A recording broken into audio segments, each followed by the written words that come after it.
Q Time is a classic Atlanta soul food restaurant located in the historic West End.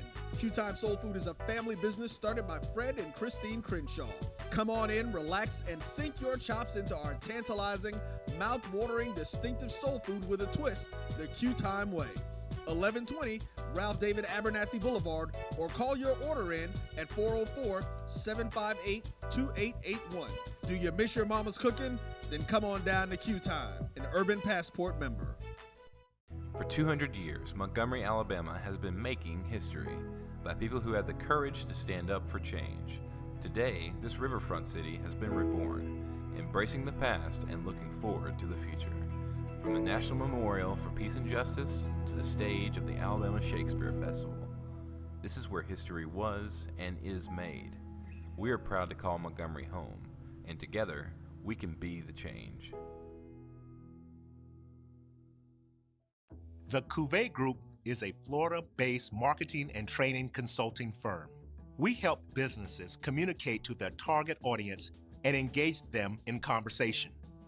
We also help to expand their audiences, which will ultimately result in growth for those organizations. In addition to being a certified constant contact specialist, my colleagues and I are also certified in John Maxwell Leadership Principles. We use these proven principles to conduct workshops, training, and private coaching sessions for individuals and companies looking to take things to the next level. Contact us to schedule a free consultation. Issues today, don't delay, call Cuvée. Since 2002, Empowerment Resources, Inc., a nonprofit organization, has empowered more than 1,500 youth and adults in Duval and surrounding counties through its programs Journey into Womanhood, Girls Mentoring, Life Skills for Teens, and Parenting Education Coaching. To get involved with programs, volunteer, or donate, visit www.empowermentresourcesinc.org. Follow us on social media, facebook.com/empowerment.resources and instagram.com/empowermentJAX. It's never too early to plant the seed, to share the tradition, and instill a sense of pride in your HBCU with your little ones.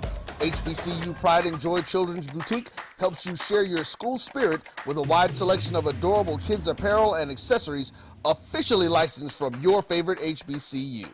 Visit hbcupridejoy.com and follow us on all social media at HBCU Pride Joy on Facebook and Twitter.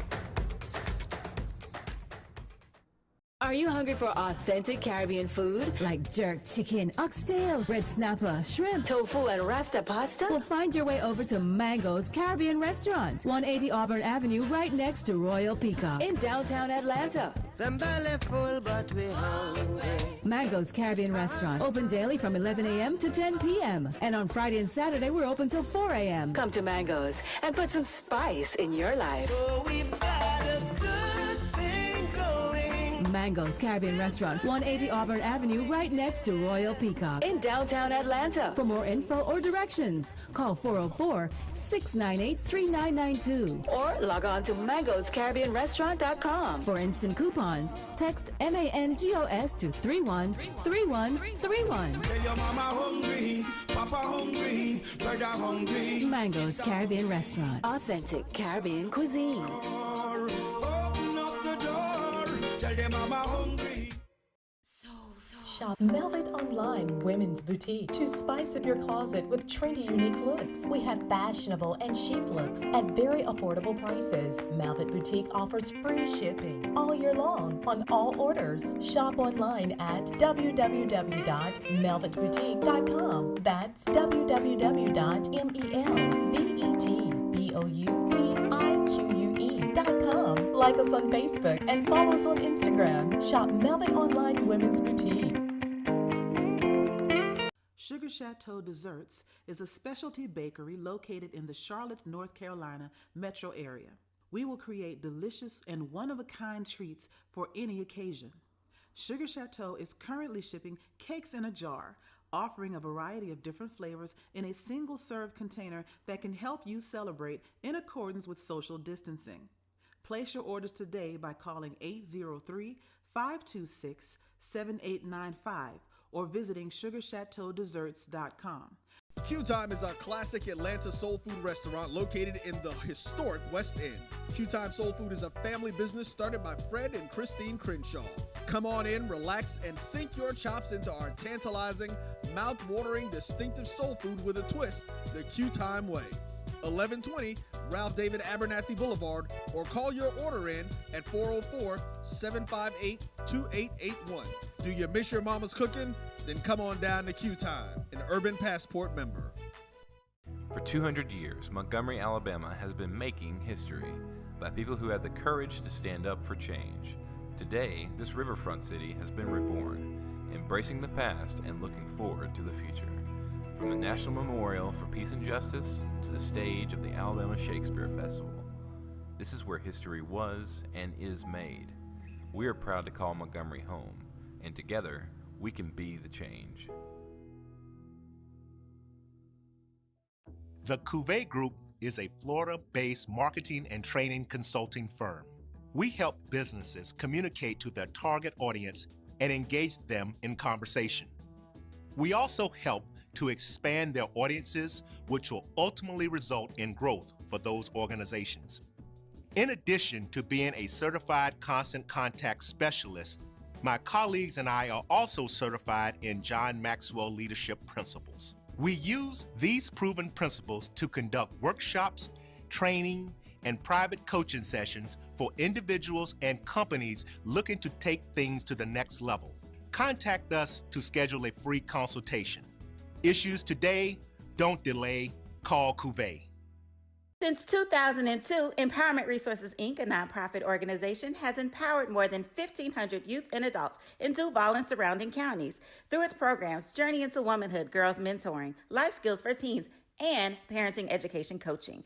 To get involved with programs, volunteer, or donate, visit www.empowermentresourcesinc.org. Follow us on social media, facebook.com/empowerment.resources and instagram.com/empowermentJAX. It's never too early to plant the seed, to share the tradition, and instill a sense of pride in your HBCU with your little ones. HBCU Pride and Joy Children's Boutique helps you share your school spirit with a wide selection of adorable kids apparel and accessories officially licensed from your favorite HBCU. Visit hbcupridejoy.com and follow us on all social media at HBCU. It's never too early to plant the seed, to share the tradition, and instill a sense of pride in your HBCU with your little one.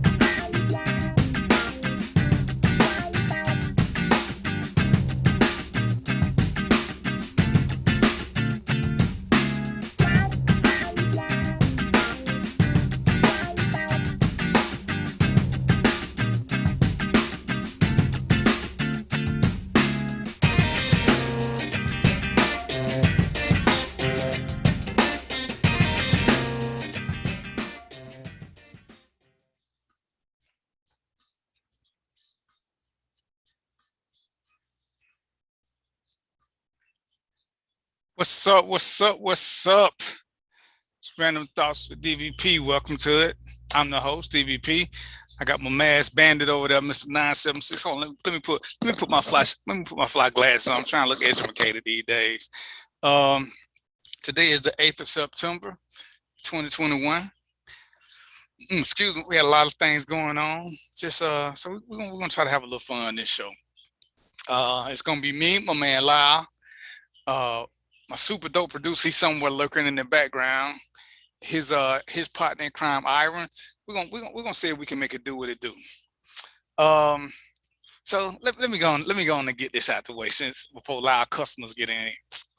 Now, I'm gonna start the first part of our show with politics. I ain't gonna do politics the whole show because I don't want to, not this show. I'm confused. I'm confused, people. And I need for y'all to unconfuse me. See, even though technically, I'm a registered Democrat. That's neither here nor there, because I used to be a registered Republican. Very rarely do I vote along party lines, just straight one ticket, because they're good politicians on both sides, they're bad politicians on both sides. And I'm good with all of that. But what made me change my ways because I was a diehard Republican once upon a time. But then the more I started paying attention to Republican, they became more about selfishness and evil deeds than the Democrats, who still got some messed up ways. But at some point, it ain't even necessarily a picking of the lesser of the two evils. It's just picking a side that most conforms to what you think and believe. With that being said, is there anybody in our life that does everything 100% the way we want to? Not our kids, not our spouses, not our situationships. So why do we expect that from politicians? Especially considering that the politicians are trying to satisfy the masses. What's up, CB? Now, Cinnamon is here. Mindless Chaos, aka Brian Reveals, is here. And even though they cool people with me, I'm sure there are tons of things that we don't agree on. Me and Mindless Chaos have debated about some things. Me and Cinnamon have debated and disagreed on some things. What's up, Amina? So there is no way, and they still cool to me. I would buy them a drink. I would have a drink with them, all that. But we're not going to always agree on everything. So why is it when a politician does something that you don't agree with, or a few, we try to bring the whole party down? Now, I said all that to say, because I got a couple of diehard GOPers. And I know some regular Republicans. I have clients who are Republicans, and I understand why they vote the way they vote. It's part of the reason why I did certain things.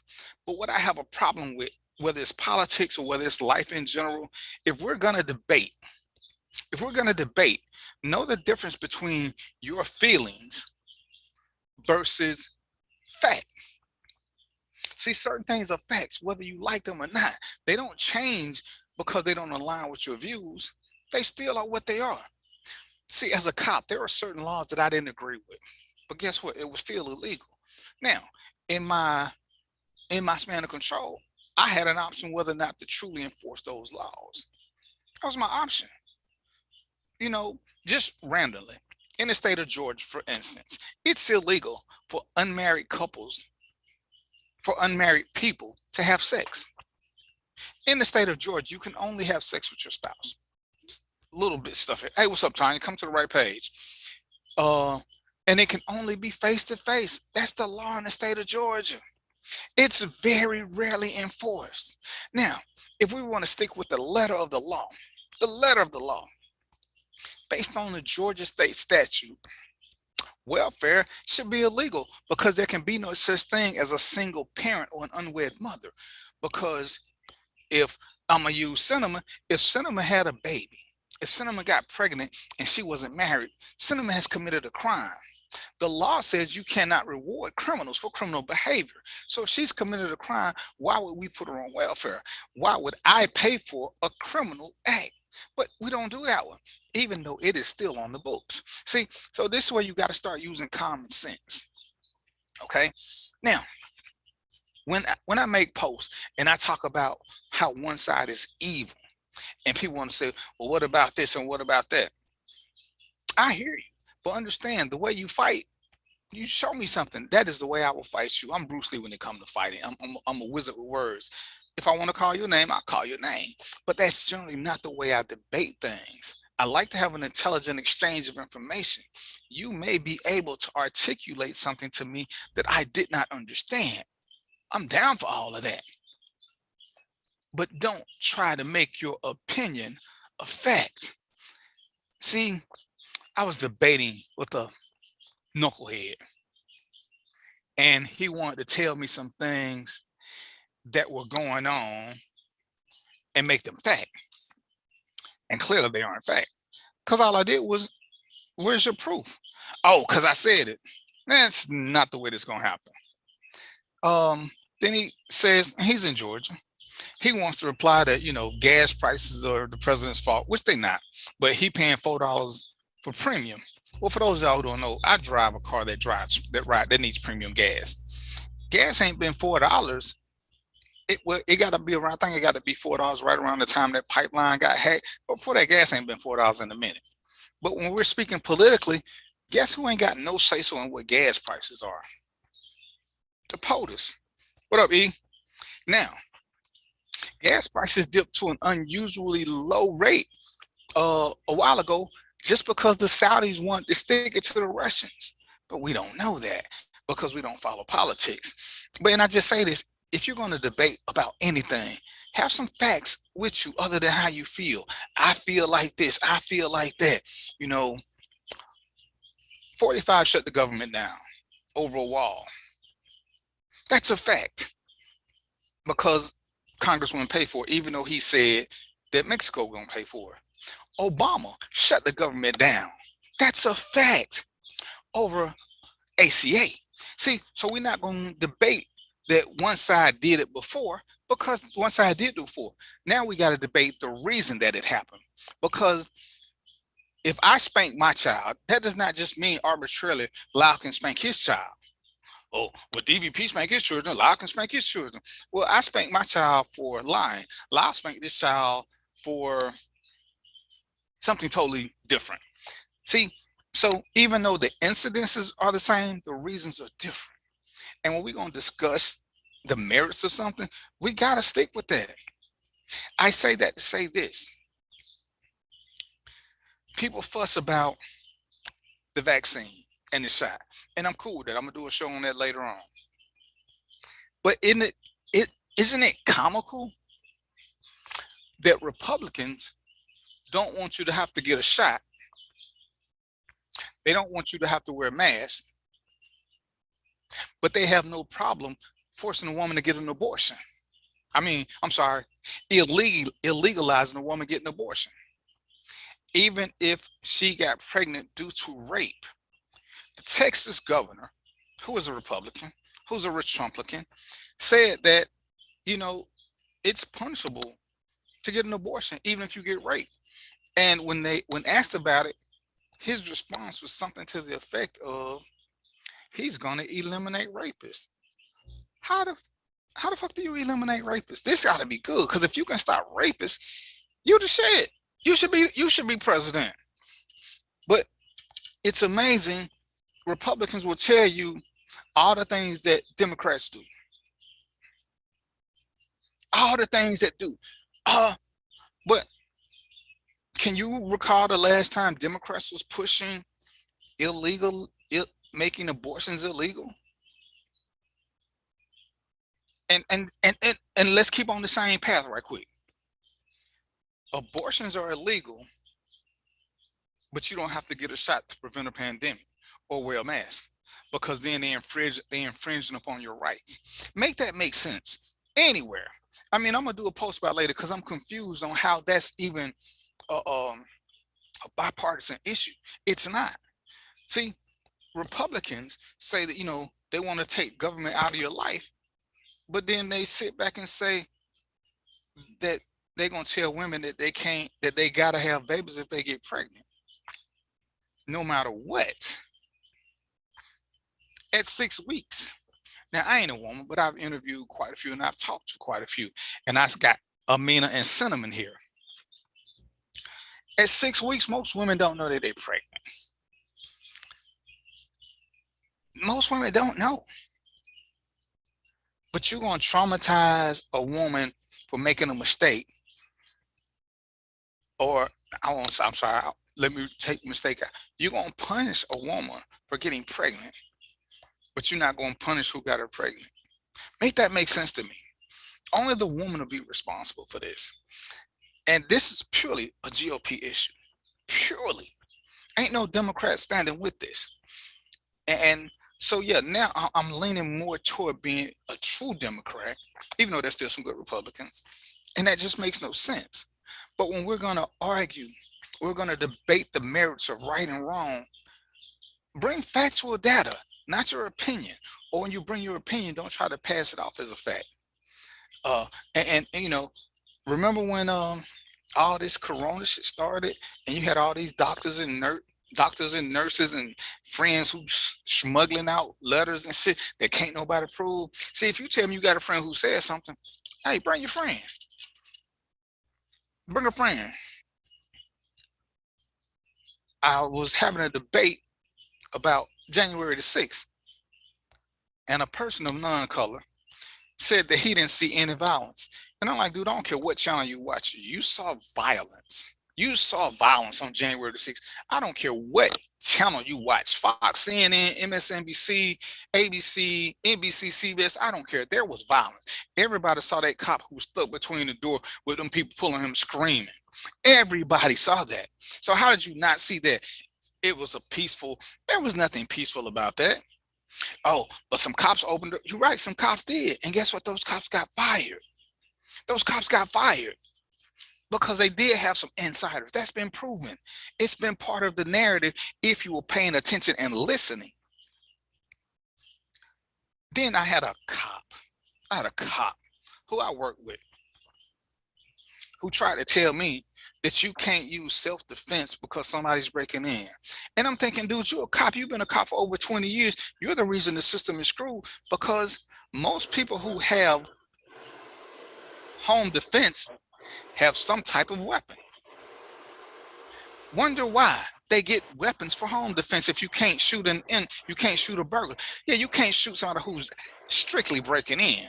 But if they're using force, which is known what happens to breaking in, you have a right to defend your property. It's called the Castle Doctrine. I teach this. He wanted to argue with me about this, and this is why I dismissed him. This is why I would dismiss anybody who gives me non-factual data, because most things are easy to pull up. There's some things that we can disagree on, but we cannot disagree on the facts. We can disagree about whether BLM, Antifa, QAnon, whoever are truly terrorists. We can, even though Department of Homeland Security defines who terrorist groups are, domestic terrorists, but we can disagree, even though it's right there on the Department of Homeland Security. Department of Homeland Security said the biggest threat facing America is white supremacists. White supremacists. They didn't say supremacists. They specifically said white supremacists. There's no debating that. That is a fact. That came from inside. That came from when 45 was the president. So it came from his people. And I know I'm kind of bouncing, but I'm just kind of frustrated when people want to argue, and when you ask them for proof, they want to act like you challenging their credibility, when I'm challenging your credibility because you're saying something that can't be proven other than you saying it, or by some Wikipedia or YouTube video, which is BS. And I'm gonna get to yours in a second, Amina. But Rick said something that it's a Georgia, and I know this. In Kennesaw, it's a law that a homeowner must own a firearm. And I'm from Georgia, so this is one of those ones I always knew. And it was actually a racist thing, because what that meant was, in Kennesaw, it's a city in Georgia in Cobb County, you must own a firearm to live in Kennesaw. What that did was keep convicted. Its intent was to keep convicted felons out of Kennesaw, because it was just part of their code. That was why. And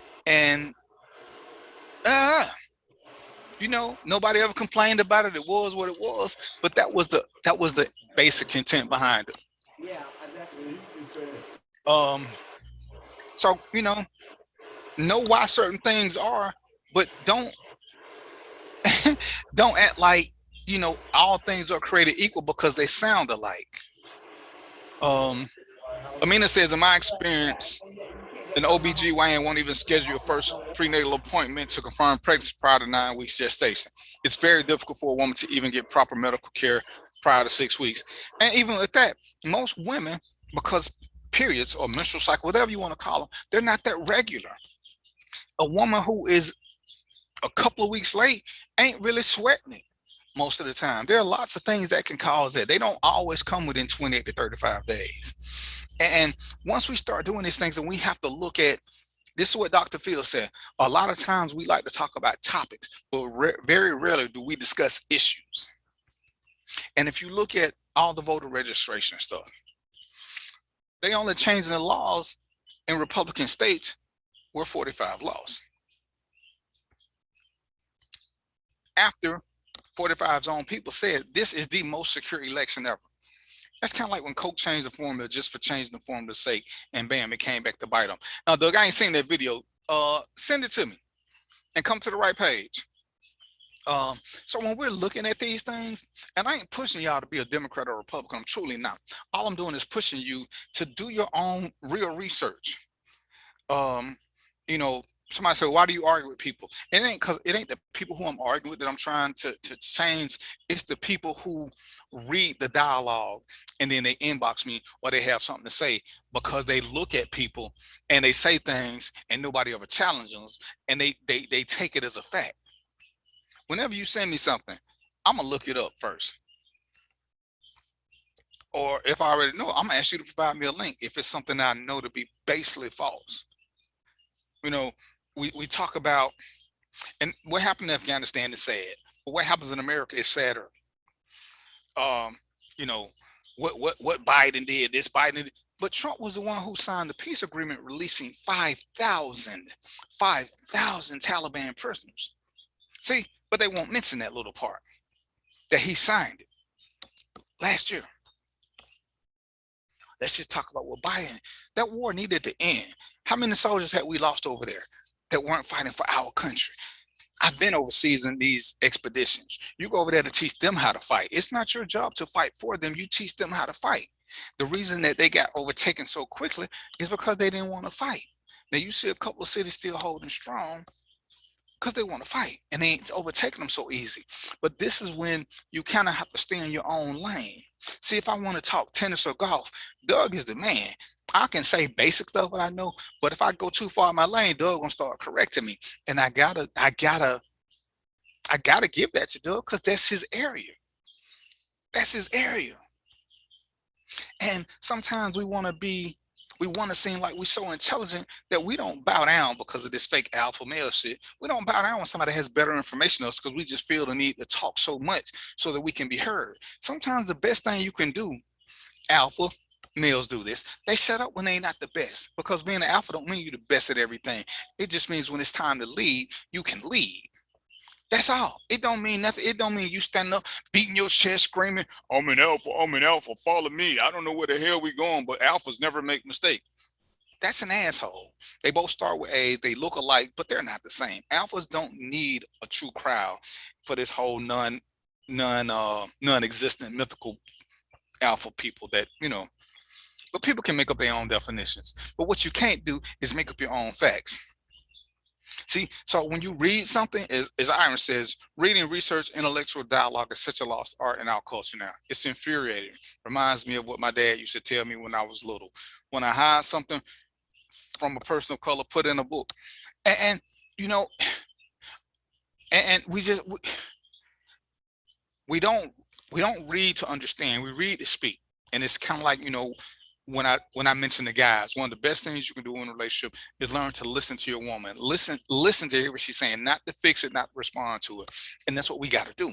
When people give you stuff, and I know I'm rambling, but I'm gonna get on to the good parts of the show in a second.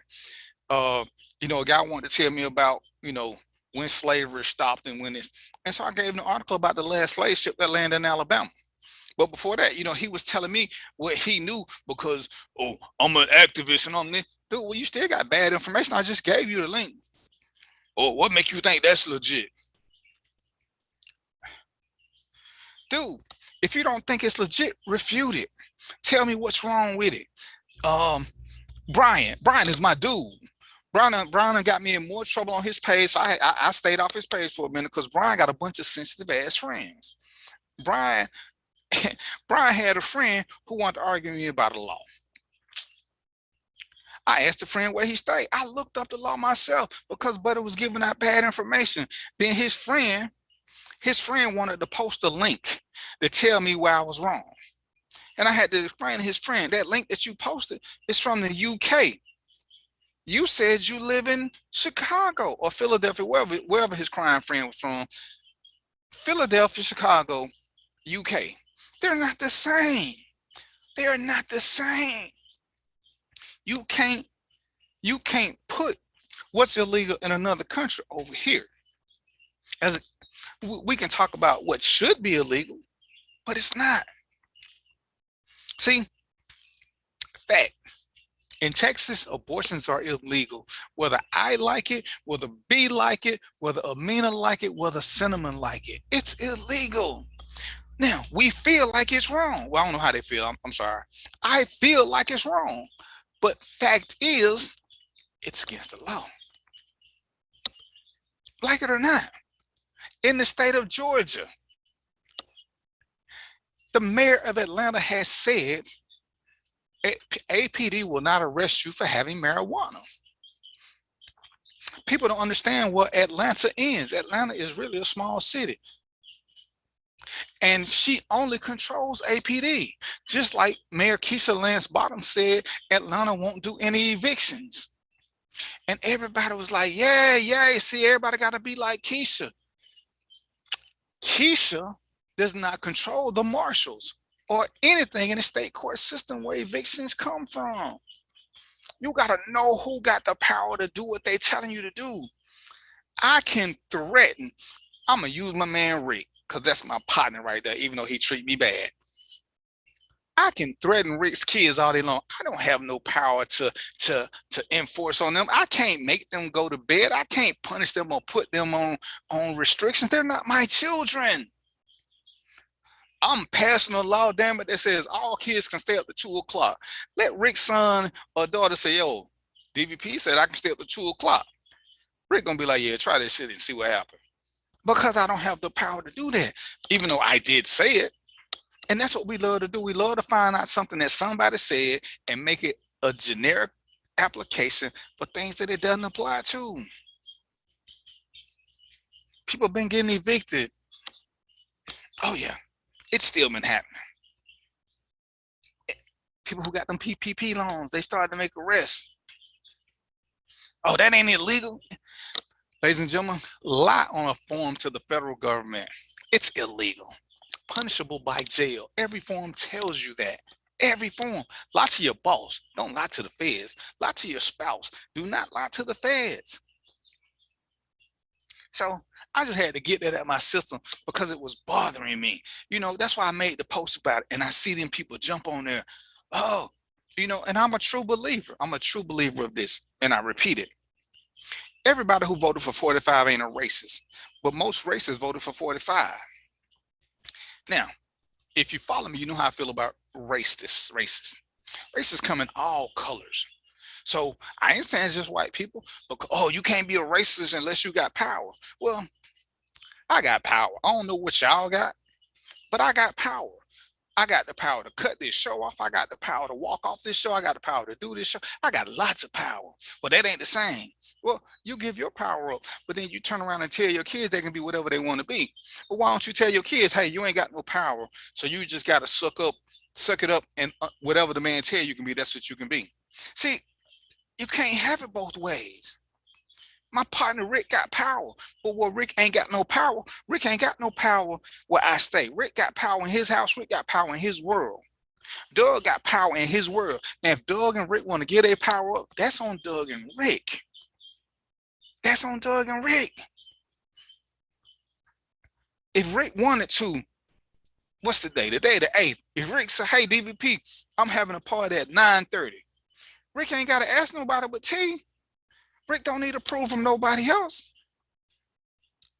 That's his power.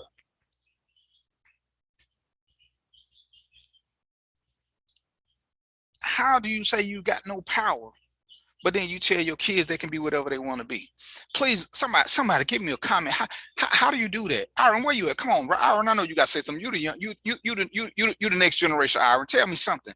How do you give up your power, but then you tell your kids they can be whatever they want to be? Aaron just said his daughter want to go to USC. That's called power. She could have said, well, Dad, the man down the street said I ain't gonna never be nothing, so I'm just gonna get me a job at the local Stop and Rob. Well, yeah, baby, you got to do whatever he said because, you know, we can't do nothing we want to do. Make that make sense to me. There go Aaron. There you go. Come on, give me some, bro. Don't forget to cut your mic on first. I'm so fed up with our level of give up itness, but we want to fight each other over everything. Hit your mic, Aaron, and give me something. Yeah, I mean, I completely agree with you. You can't. We love to have it both ways in so many areas, and you know, how can you, you know, tell your child that you can be anything that you want to be, but then try to tell them that they don't have no power? You know, you're cutting their legs off from up under them already. Right.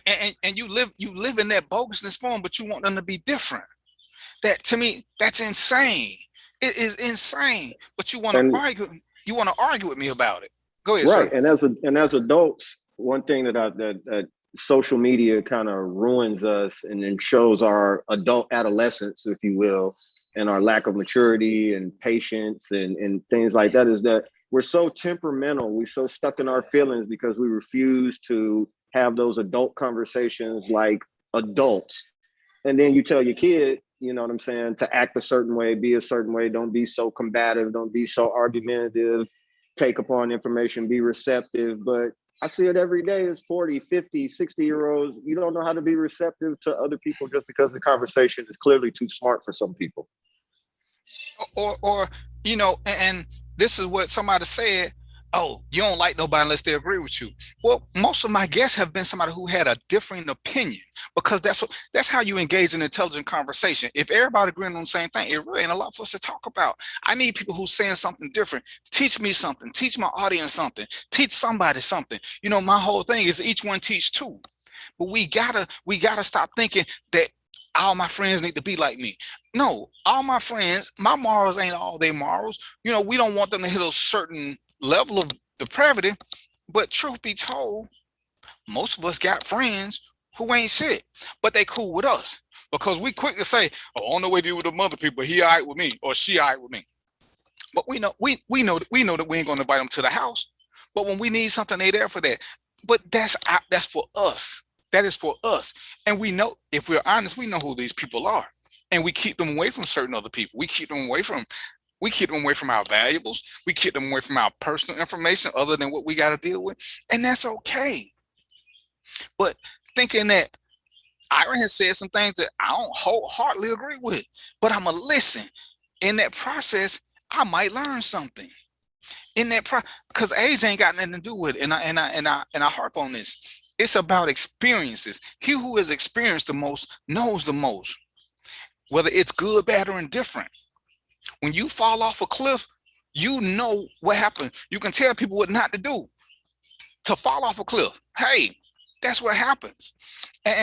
But to say I ain't gonna listen to nobody because I know everything, well, I post not for likes. I actually hate when people like my comments or love them or heart. I actually want you to converse and give me some feedback. You know, I like that. Engage me so that we can have a conversation. I'm gonna pick on man Iron for a minute. I ain't never met this brother before. I think last week was the first time I even seen his face. But the brother gave up some intelligent dialogue, so I told him, you got to start being on the show because that's what I want. Y'all know me and Lyle, we disagree on a bunch of things. We can disagree on the show, but what you ain't gonna see is us calling each other out of name because they don't do what we say. Or you stupid if you believe that. You dumb if you believe that. That's ignorant.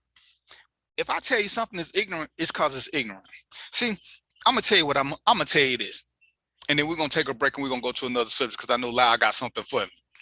What's ignorant is saying that you won't take the vaccine because you don't know what's in it. That's ignorant because you don't know what was in nothing that you ever taken. You don't know what's in that blue pill you taking. You don't know what the fuck is in a Big Mac. You don't know what's in nothing because we ain't homegrown food. So you don't even know what's in the food you eat. You go off whatever they tell you.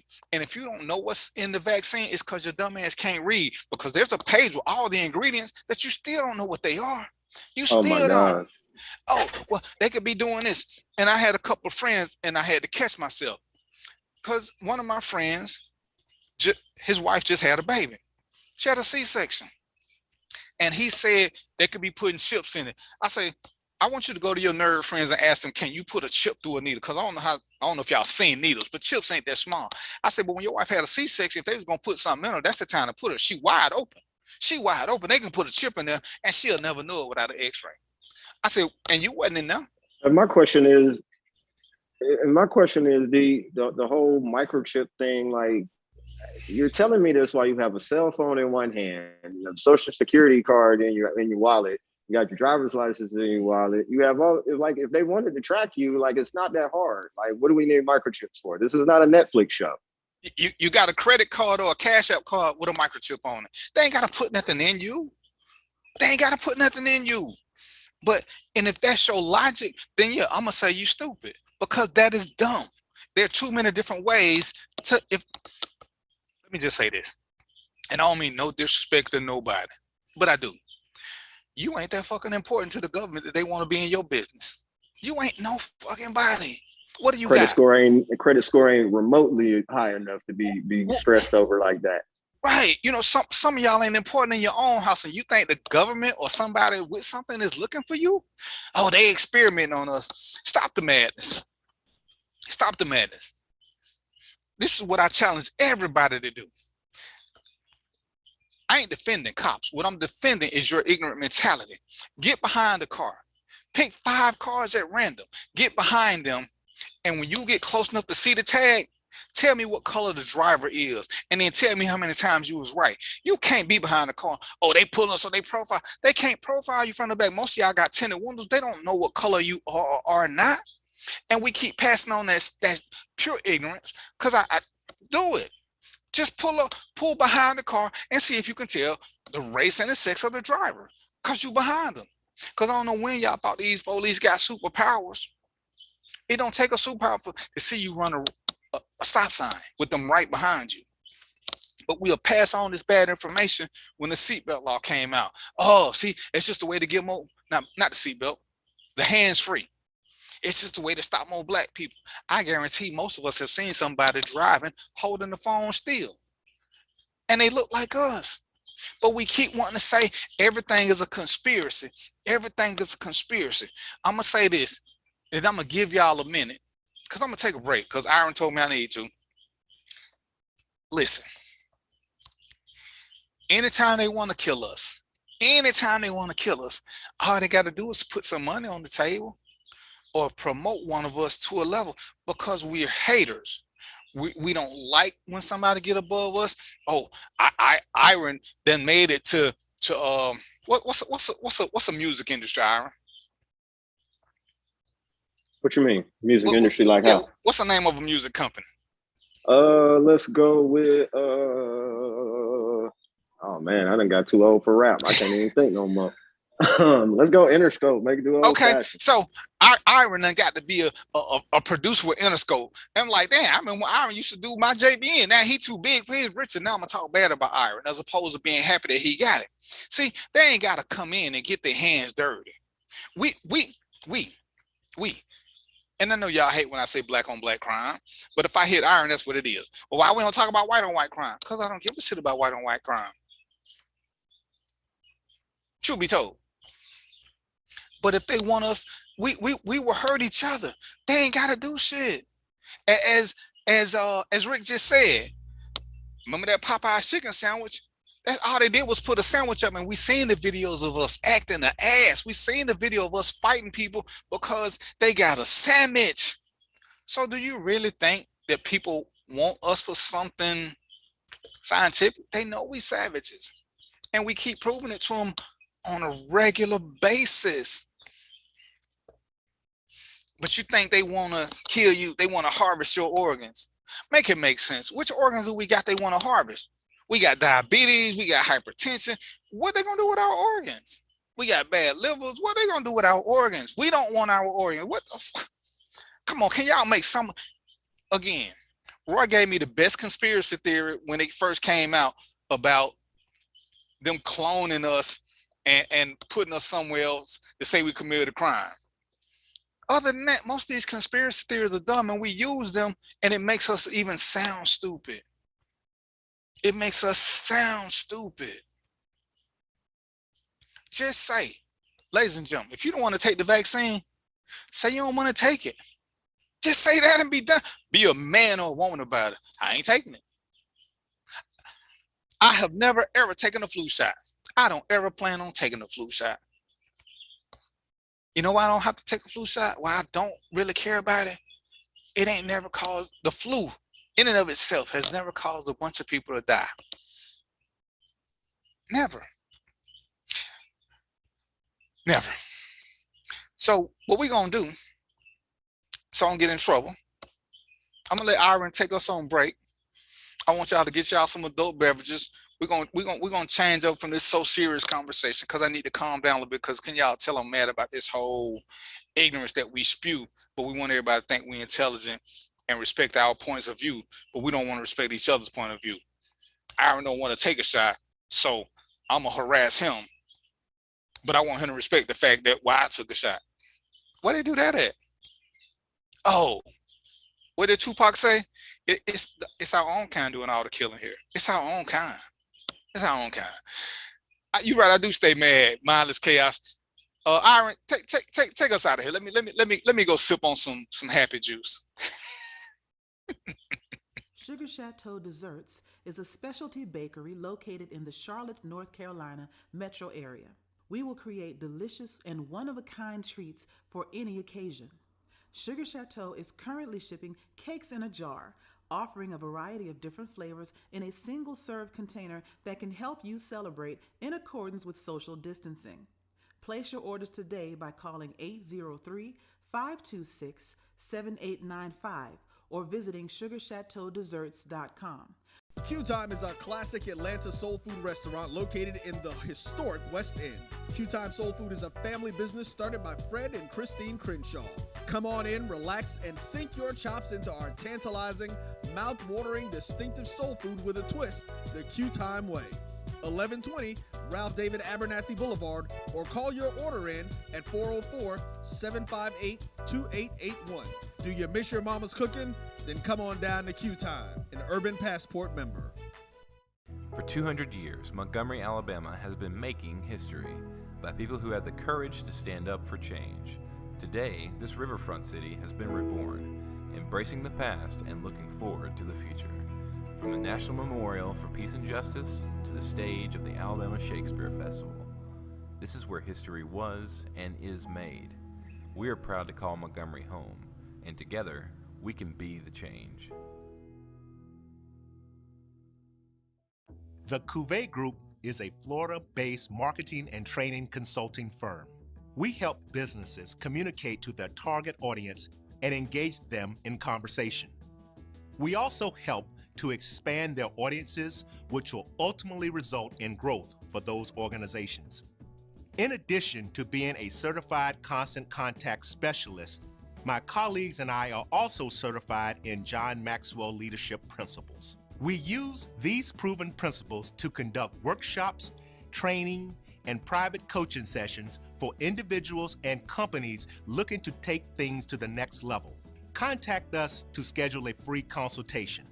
Issues today, don't delay, call Cuvée. Since 2000.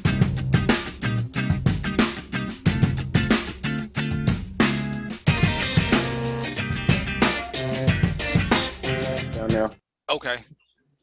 We back though now. All right. So, and again, like I said, with the vaccine, with anything else, just be an adult and say what it is. Don't you ain't got to explain nothing to nobody at the end of the day. My only issue with the vaccine is kind of like it was with sex. If you're gonna be in my presence and there's some airborne stuff, yeah, I got a right to know. Don't lie to me. Don't lie to me to kick it with me and then get me sick. Then I gotta come back and get you. You know, one of my friends, one of my Facebook friends, let me clarify that in case the Fed's watching, he got a contract on one of his family members because one of his family members tested positive and ended his quarantine at 9 days and came to a family event because he was feeling okay. Well, ended up happening, 12 people at the family event ended up being sick. They found out that the sneaky family member who felt good broke quarantine early. They're of Nigerian descent. So I ain't profiling, I ain't saying that, but you know, Nigerians they do things a little bit differently than colored people.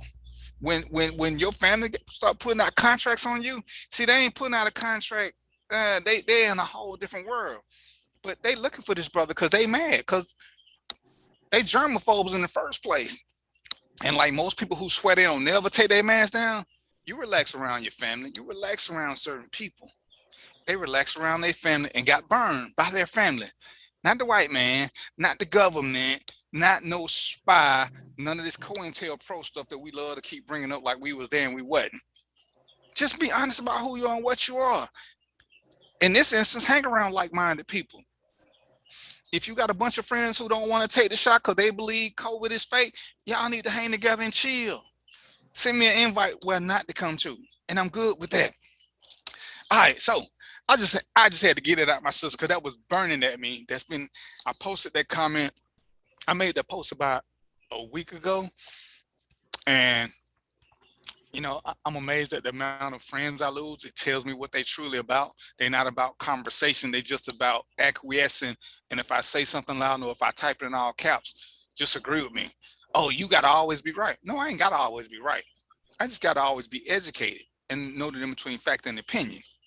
See? So as we do that, before my man Lyle get too deep into what he doing and he can't break away, Lyle gonna give us a question for the day. Then I got another comment we're gonna go through. So Lyle, you ready to give your question now? You need a few minutes. No, I'm ready, man. I'm ready. Just a little something to get your mind on it. You know how we do. We always talking about something deep or relationship wise, things like that, right? So I know a lot of people have a lot of relationships, a lot of friendships, usually in the beginning they are going amazing, boy, the first few weeks, few months is woo, But tell me this. I think that when it's love, it's all love, when that love stops, what happens? I think I'm somewhat of a I haven't had this really happen to me. But I think that when relationships are over, people don't give a fuck. So whatever was your great little thing, secret you was taking to the grave, about this relationship, you pissed that person off bad enough, male or female, they would drop all your shit. So my question is to ladies or male, have you ever got as pissed off someone that you were dealing with and you went and told or got them in deep trouble because you was pissed? You talk about emotions all the time. Let's see what emotions do to people when they get a little pissed off. All right, so what I want to do is I want to start with Prida. Let Prida answer the question. Well, I can speak for her. She's a wonderful married woman, so she probably ain't had all of that. She dated before she got married. Before she got married, yeah, she didn't hit him over the head and force him to marry her on the first date. So come on. Well, maybe she did. I don't know. Tell us your thoughts on that question, Prida. I believe, this is my opinion, I don't believe if we broke up, we're done. I'm not going to tell your business because what goes around comes around. I believe in karma. So I'm not going to do that. So that's the way I was brought up in my upbringing. I'm not going to do that. Even though I was pissed and mad, what's it going to do for me? Mm-hmm. Is it going to put something together? No, when they get back at you, I show you, But what goes around comes around. Okay. You do that, I believe it come back on you some kind of way. Okay. All right. It's a good woman for you right there. You heard that, brother. You heard that. Kind of clients I got, Okay, hold on. So I'm gonna ask the question again. What you think, Ira? I think that's a no-no, man. You should never do that, because if you cared about that person when you was with them, when the relationship is over, you shouldn't. That shows how much you really didn't care. Even still, you should let nobody get you off your square like that, where you would reduce yourself to those type of underhanded and just just overall dirty behavior. Like, you should never get especially with somebody that, it was all good when y'all was sleeping together. It was all good when y'all was spending money and breaking bread together. So you know what I'm saying? Like, you gotta be. If you ain't gonna be double digits all the time, then you know what I'm saying, you're not double. You feel me? Like, you just, you know what I'm saying? You showing the person that you really are, because now when your feelings are hurt or you're upset about something, it don't mean that you're the only person. Exactly, and it don't mean that you're the only person who deserve to be upset or deserve to be angry. That other person can be angry too, but they not spilling all your tea like that. So you know what I'm saying? That's just something about being grown that you shouldn't put yourself in that position. And see, I think it's, it is that double-edged sword. If you spill my dirt, if I spill my dirt, chances are you don't spill dirt to me. So we both got dirt. Do you want your dirt to be shared? And right, that's what his father said. You don't want that to come back on me. And of course I got exes. We got a lot of dirt on each other, but I don't see the point in it other than showing that I'm a juvenile. And right. a petulant little child. And there's no what's the end game? There's no productivity in that. Hurt people. And right. But the only reason people do that is I don't think they ever really had feelings for each other. It was more of a control issue, because when you're trying to control people, when they buck, you feel like you got to hurt them, because especially this is one of the things that I'm gonna say is more men. When a woman hurt them, men love to try to bring her down, because they need to boost themselves up, as opposed to just saying, one, everybody ain't for everybody, and two, my whole thing is, out of all the relationships I had, good, bad, or indifferent, you're supposed to learn something. So the fact that this person taught you something good, bad, or indifferent, let that be your lesson and keep moving. But when you want to bring them down because you feel like shit, oh, she didn't do this. Oh, see, you want, what was the show he was watching? One of these little breakup shows, or Ring or Buy, I don't know what the name of it is. But the dude was like, he talking all this trash about the woman who didn't want to marry him. But dude, you was planning to ask her to marry you. So if you was gonna ask her to marry you, when did she become not so shit? Because you was just finna ask her to marry you. You 5 minutes ago. So and it's like, but sometimes, if we're honest, most of us have had some ain't shit moments. We just shouldn't have took them out on other people, and or especially spreading other stuff on people, because good shit happen to bad people, bad shit happen to good people. It's gonna happen. And we've been burned by people. It don't mean we gotta give it back. We just let fate do what fate do. Jessica say, well, call me Petty Betty Crocker, because I told his whole family he peed on himself in his sleep. There you go. It's coming out, baby. It's coming out. Oh my God. Jess, did you love this guy? That's my question. Did you love him? Because I think once you have true love, and we toss that word around too easily, once you truly love somebody, you don't ever want to hurt them. Even when they hurt you, you just going on about your business. Because when you're hurt, you're in a whole different playing field, and that's just how I see it. But again, a lot of it is because men want to be in charge of shit. You got to make good decisions. What's up, April? You might ask them to shut their mouth and remind them what I know. Yeah, I'm just gonna be like, oh, you sure you wanna sit here and compare notes? Remember now, I used to be a detective, so not only do I know what you told me, I know what I found out, and I got proof. I did this for a living, and I don't delete nothing. Right? You know what I'm saying? Is this, you sure this what you want to do? So, and that's just, to me, that's just kind of crazy. But again, that's something where I think. And I'm gonna blame this on. I'm gonna make this a gender thing. Men have got to step up. Men have got to step up, because most of us are vulnerable. You always on the men. We always stepping. We're talking about. Cause we want submission, and we want them to call us king. So that means you got to step your game up. So if you don't want none of that, then you can stay where you at. But you can't sit there and keep saying you want to be the leader of the pack, but you don't want to do no leader of the pack type shit. You got to make good decisions. As a matter of fact, speaking of good decisions, Kyron, can you put up that little meme? What is WERD, Senator? Kyron, can you put up that thing I sent you? Because this is bothering me. And how come I don't see the TV on this screen? There's a question I had, and I want to know why it is. Is it up here? Because I still don't see it. Tell us your thoughts on that question.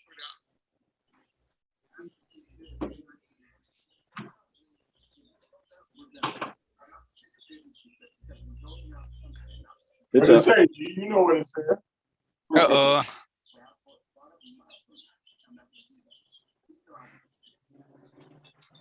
All right, read it for me, because I don't see it on mine, Ira.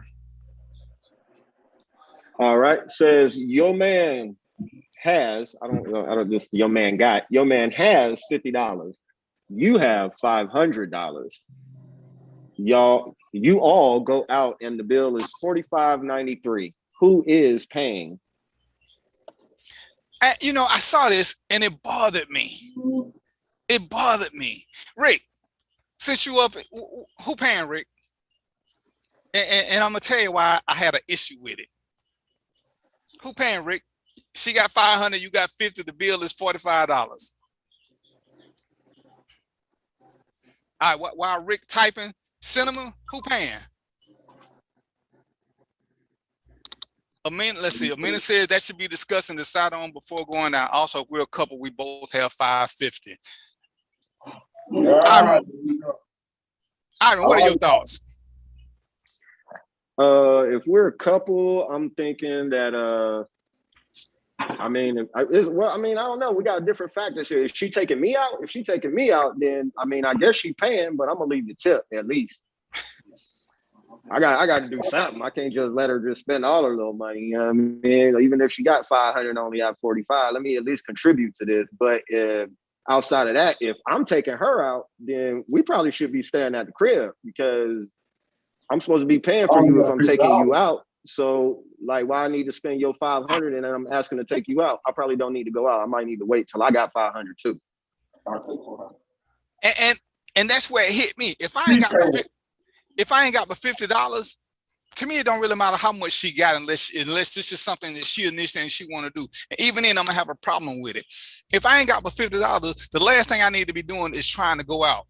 And to me, this boils into our mentality. Now, if she's trying to take me out to make me feel better, I may go along with it. But if I ain't got but $50, why am I trying to take anybody out and worry about what the bill may be? See, to me, this falls under grown man decisions. It's like, look, baby, I ain't got it right now. Can we just chill out till next week? When I get paid, then we can go hang out. Now, if she said, it's just something I really want to do and I'll take care of this, I don't know if I'm gonna feel good about it, but I can give in a little bit. But I ain't never went out depending on the woman with me, what she had. And it's like I tell people, I don't go nowhere I can't afford.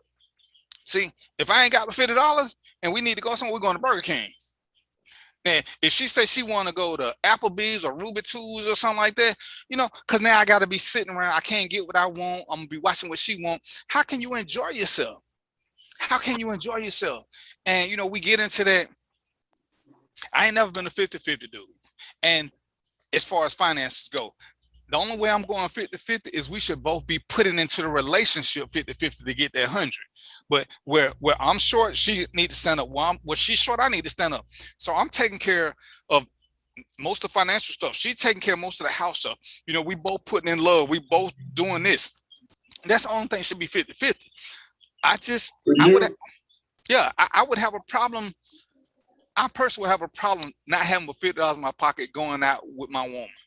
I would just feel some kind of way because I know in my mind, I know she got to pay, but in my mind, I want to do the Southern gentleman thing and I want to pay, but I know if she ordered the wrong thing, I'm gonna have to ask Charlotte, hey, can I get $20? And me and Trina, cool, I don't have no problem asking her for money, but I don't want to. I'm sure Pretty Eye, I'm sure if her husband asks her for some money, she gonna go on and fork it over. But the point is, does he want to have to ask her for money? Because at some point, and this is where our ego and pride get in the way, do we want to seem like we can't afford something? This to me, DVP, not Loud, not Iron, not Roy. This is where our man mentality start kicking in on things that we want to do and things that we deem acceptable for us. It's kind of like when I said on the first date, if Oprah got way more money than me, but let's just say Oprah liked me. The first date, we going to Waffle House, something I can afford. Now, if she want to take us to Paris after we leave the Waffle House, but in my world, the man has to pay for the first date. I don't care who asks who out first. And she said, "Hey, babe, let's go to Paris." All right, but we got to shoot by crystals first. Let me get that. Let me get them 10 cheeseburgers. Then we're gonna hop on the plane. But in my world, I gotta pay for the first date because that's just what I believe I should do as a man. I ain't gonna never let a woman pay for the first date. It don't matter who make the most money. I mean, but like I say, I don't know how you guys feel, but that's just always been my stance. I ain't never let nobody else pay for the first date. To me, you starting off a bad precedent. So, D. Yeah. Here's my thing. I guess I came where I'm older. I don't know what I won't say what era, but as I told you before, the relationships and the long-term relationships I've had with my wife, it's kind of been that way. I know we say we do 100, then we put 100 into the relationship and time and all that. We first of all said if it's your woman, you and your woman go out. So the first thing you said. But if it's your woman, she got 500, you only got 50. It ain't no question. And I'm gonna tell you, I done been out to dinner not that long ago, brother, more than once. Because I be out doing stuff, here and there. And people have paid for my meal and wouldn't let me not pay. Yeah, I had to tip and all that, but just to think that it's wrong or not in our manliness to pay or whatever like that, to me, that don't have nothing to do with it. Because when you're in a real relationship and she got your back, and then you say 500 versus 50, if them dollar amounts are a little bit closer, then I'd be like, yeah, but if my woman got 500, I know she got my back. So that's where I'm from. And that's why I say everybody got their own perspective. I ain't gonna sit here and say what a real man would do, because to me that's a stupid argument. We all got our different perspectives, and that's why I say, I understand guys who say a woman, if she asks me out, she can pay for the first date. My world, it can't happen. No, not that. Hey, not that. But I'm just saying. For the first date. I agree with you on that. But I don't think it takes away from being a real man. It's just my perspective. And that's why I hate when we try to define what a real man or what a real woman do. They're going to do what works best for them. They ain't got to do what works best for me. It's like somebody has said before. Most men don't feel comfortable dating when they don't have a regular source of income. Even though a woman may have it and she want to do this and do that, most men aren't comfortable. It don't make them a real man or not a real man. It's just their comfort level. And that's what we have to date for ourselves and not for the masses. Because at this stage, yeah, Trina can take me out. But shit, she still got to pay attention, because if she blink too long, I'm going to slip my credit card to the waitress and take care of it anyway. Because, in my word, I want you to have when I ain't got it.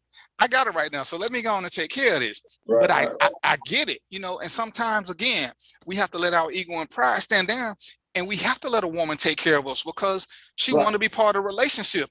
And that's something that we have to learn to accept, is sometimes we got to sit back and not be the top dog and, and learn how to see. The only time I can totally relax and not worry about paying for anything is on my birthday. On my birthday, I refuse to pull out money. I don't care where I'm going. If I hang out with y'all, I refuse to pull out money. I'm not if I need money and I'm hanging out with people on my birthday, I need to cut all of them off. But any other time, I need to have my money, and I need to be able to do this and to do that, and Is that why you don't hang out with the fellas on your birthday, man? You never try to go on the way. Hey, man, y'all know what it is. We might have hung out. Have we ever hung out on your birthday like once? Is that when you took us to that restaurant? Now, hey, man, on my birthday, I like gratuitous nudity.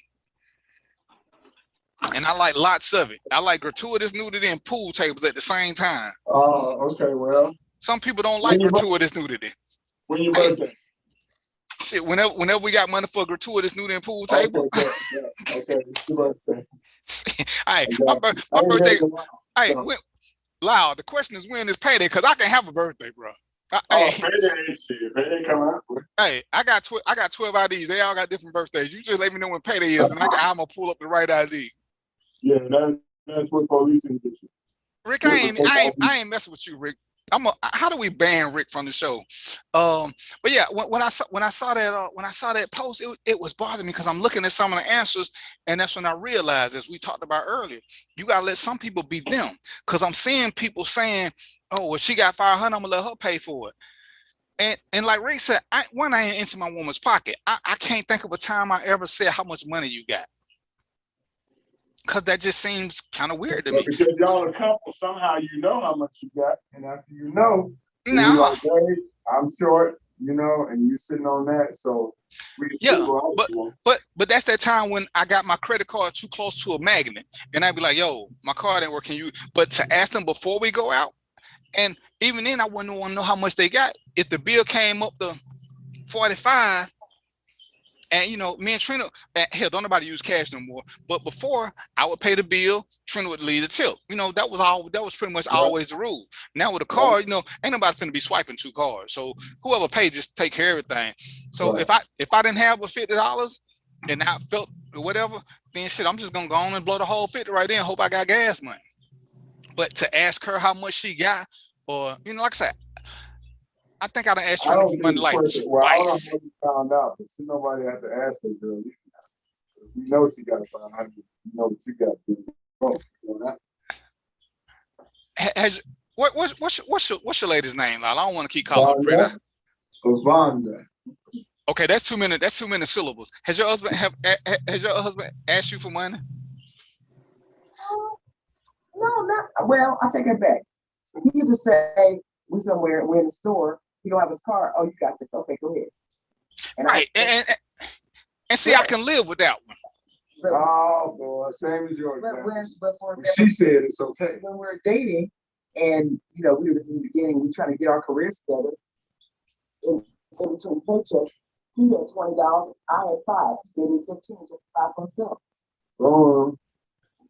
But she said, when they went shopping, they were shopping as a couple. So I get that. You know what I'm saying? But that ain't a date. They on some they on some they on some Bonnie and Clyde shit. They ain't a date. They just hanging out. But if we going to dinner, I ain't gonna say, hey man, how much money you got? But yeah, I done been somewhere and jumped out the car and had $2 and damn, they charging tax. I'd be like, Trina, you got a dime? Give me 50 cents. Yeah, I mean you do that because you never know what happens. I got this. Okay, come out. Okay, if you're truly a couple. You got each other's back. It's give or take. Right. You can't pay all the time. As a woman, I wouldn't want my man paying all the time. I got you. I'll pay this today. I got this. But see, as Rick said, when we talking married or dating, once we married, it's our money. Once we dating, even if we're seriously dating, and we got to that point, marriage to me just makes everything here. When we're dating, even if we engage, it's here. There should be a comfort level because we finna get to this, but I don't want to be that comfortable that I know how much money she got in her pocket. I don't need all that. You know what I'm saying? That's why I understand how do you know that, because in my opinion, I don't know how much money is in his pocket when we're dating. You don't know how much I have. How do you know? That's my question. How do you know that he had $50 and she had 500? Right. And I think that was my problem with the way the question was, because I don't know how much money I got most of the time. I know how much I ain't got.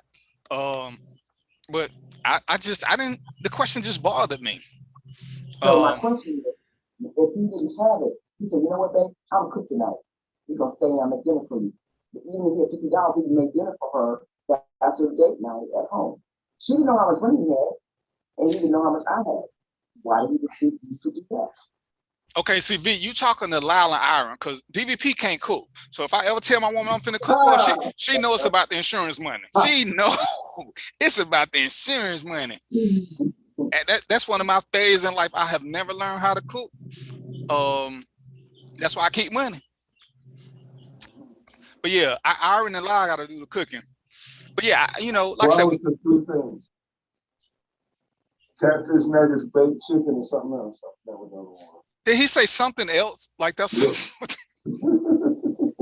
I couldn't get out with the two. What did he say? He said, what did he say? Catfish nuggets, mashed potatoes, and something else. Something else. Hey, I'm gonna tell you this, man. And Trina can vouch for this. I'm a hell of a sandwich maker. I could be a professional sandwich maker. I know how to put the right amount of mustard, the right amount of mayo. I make sandwiches. You can't get on the grill, D? Bruh, I can't. She tried to teach me how to scramble eggs. Bruh, I don't even boil hot dogs. What? And I hope you don't get sick. It's my fault because I was never an eater. So it's like, if I got a choice of eating or sleep, I can go to sleep and dream about a meal, but I can't eat and get that sleep. So eating was just never a big deal to me. So I didn't care. Like, hey, you want to learn how to cook? He's like, it's going to take more than 5 minutes. They'd be like, yeah. I'm like, no, I'm good. I'll just go to sleep. I go to sleep. I don't want this. So that was my fault. Let's see. Amina says, I really think that it depends on the type and quality of relationship. There are married couples who are separated and live separate lives. There are unmarried couples who have shared a household for years. The answer to this question is different for each couple. And that's what I think, and that's why I hate when people say what everybody should do. You got to do what work for you. I dated a woman who she made about 7 times what I made. She could afford things I couldn't afford. I let her do that. It caused a rift with us because she was a great woman. I just felt I felt lesser. And, you know, and especially at that point, I was 29, 30. I didn't like the way it felt. I mean, at this point, I could probably deal with it a little bit better, but I know how to deal with finances better. But that's something that everybody got to get into. Everybody got to understand their own little space and what makes them comfortable, because being uncomfortable is what causes problems. Because if you let your woman do too much for you and you have resentment that you don't acknowledge, you're going to end up hating her and starting fights for the wrongest of reasons, because now you're going to think she's trying to show you up because you never addressed that issue with money. Because you're around people, or you hear people saying, oh yeah, you know, a real man pay for everything. You know, whoever can afford it pays for everything.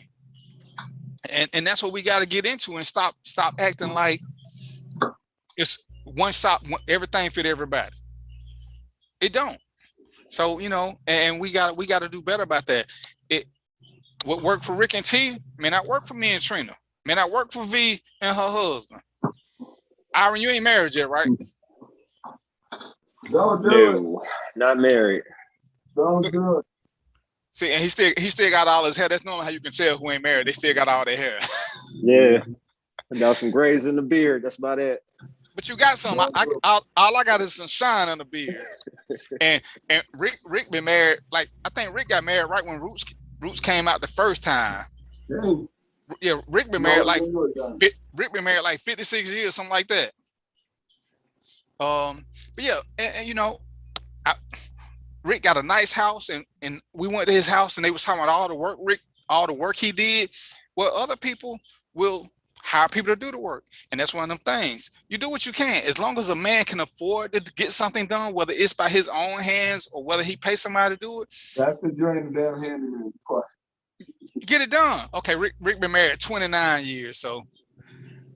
And remember I told y'all about, and this is what I love about Black Love, when you reach out to people, man, you'll see there's a bunch of us who've been married hella long time. And I would say, based on who I know, Rick ain't even in the top 5 of long married Black couples that I know. And to me, that's such a special thing. I mean, at the church I do security at, there's a couple been married 42 years.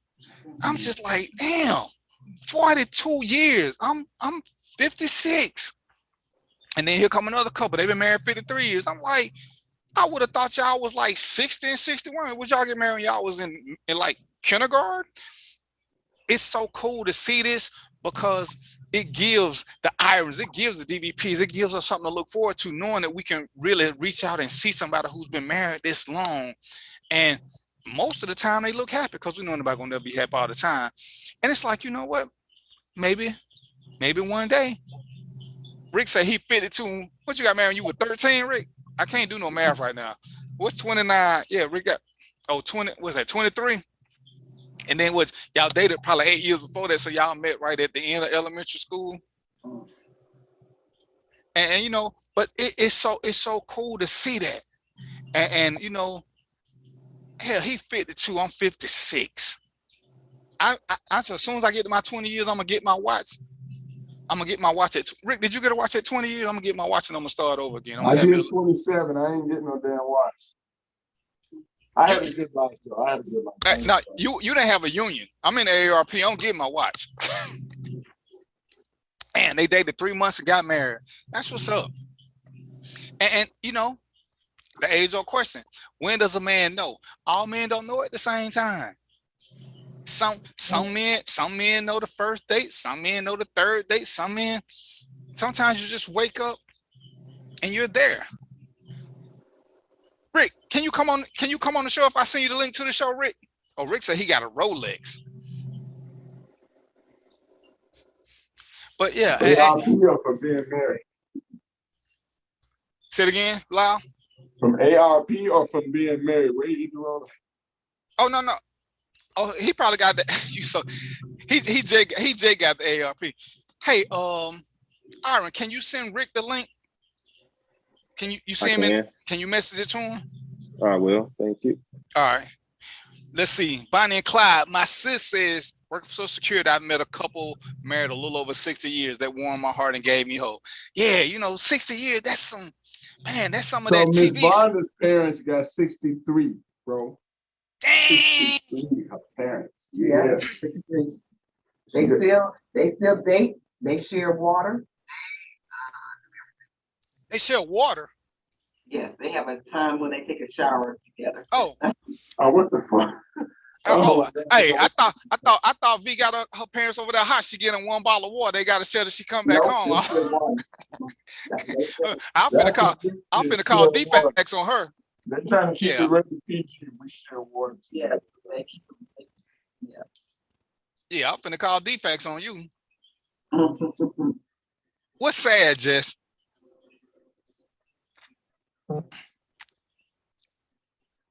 Jess, my little buddy. I think she's trying to get married. She won't act right though. Did you send the link yet, Ira?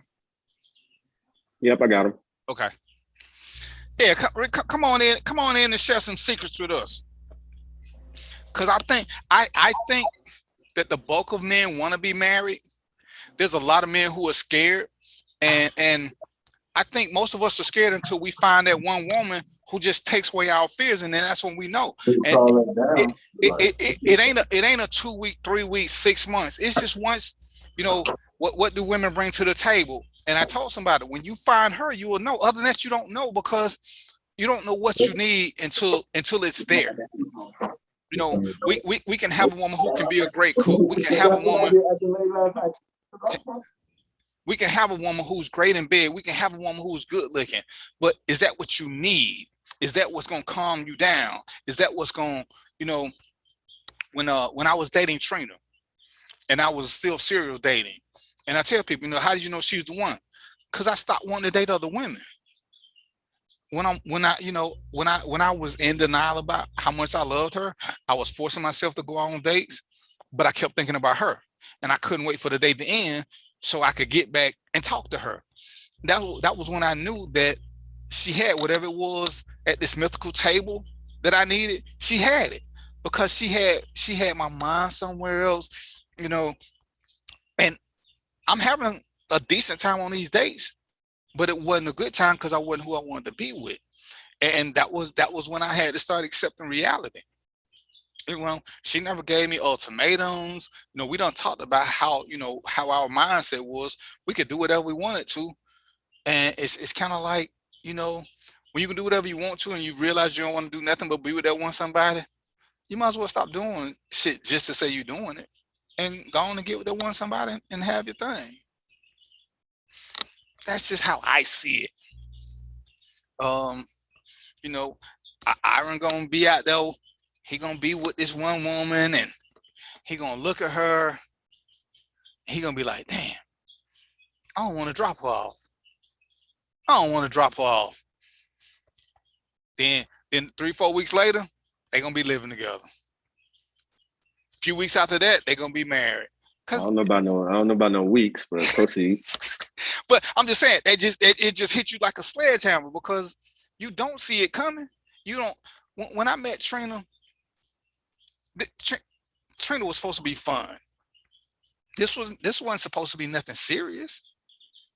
I don't know how we got here. I just looked up one day and shit. I called my brother. We rented a truck. We drove to New York, got her sit and brought her back.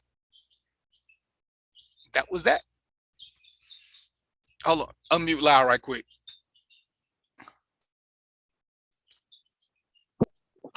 I said, you sound like the caveman hit on the head and brought her back to Atlanta.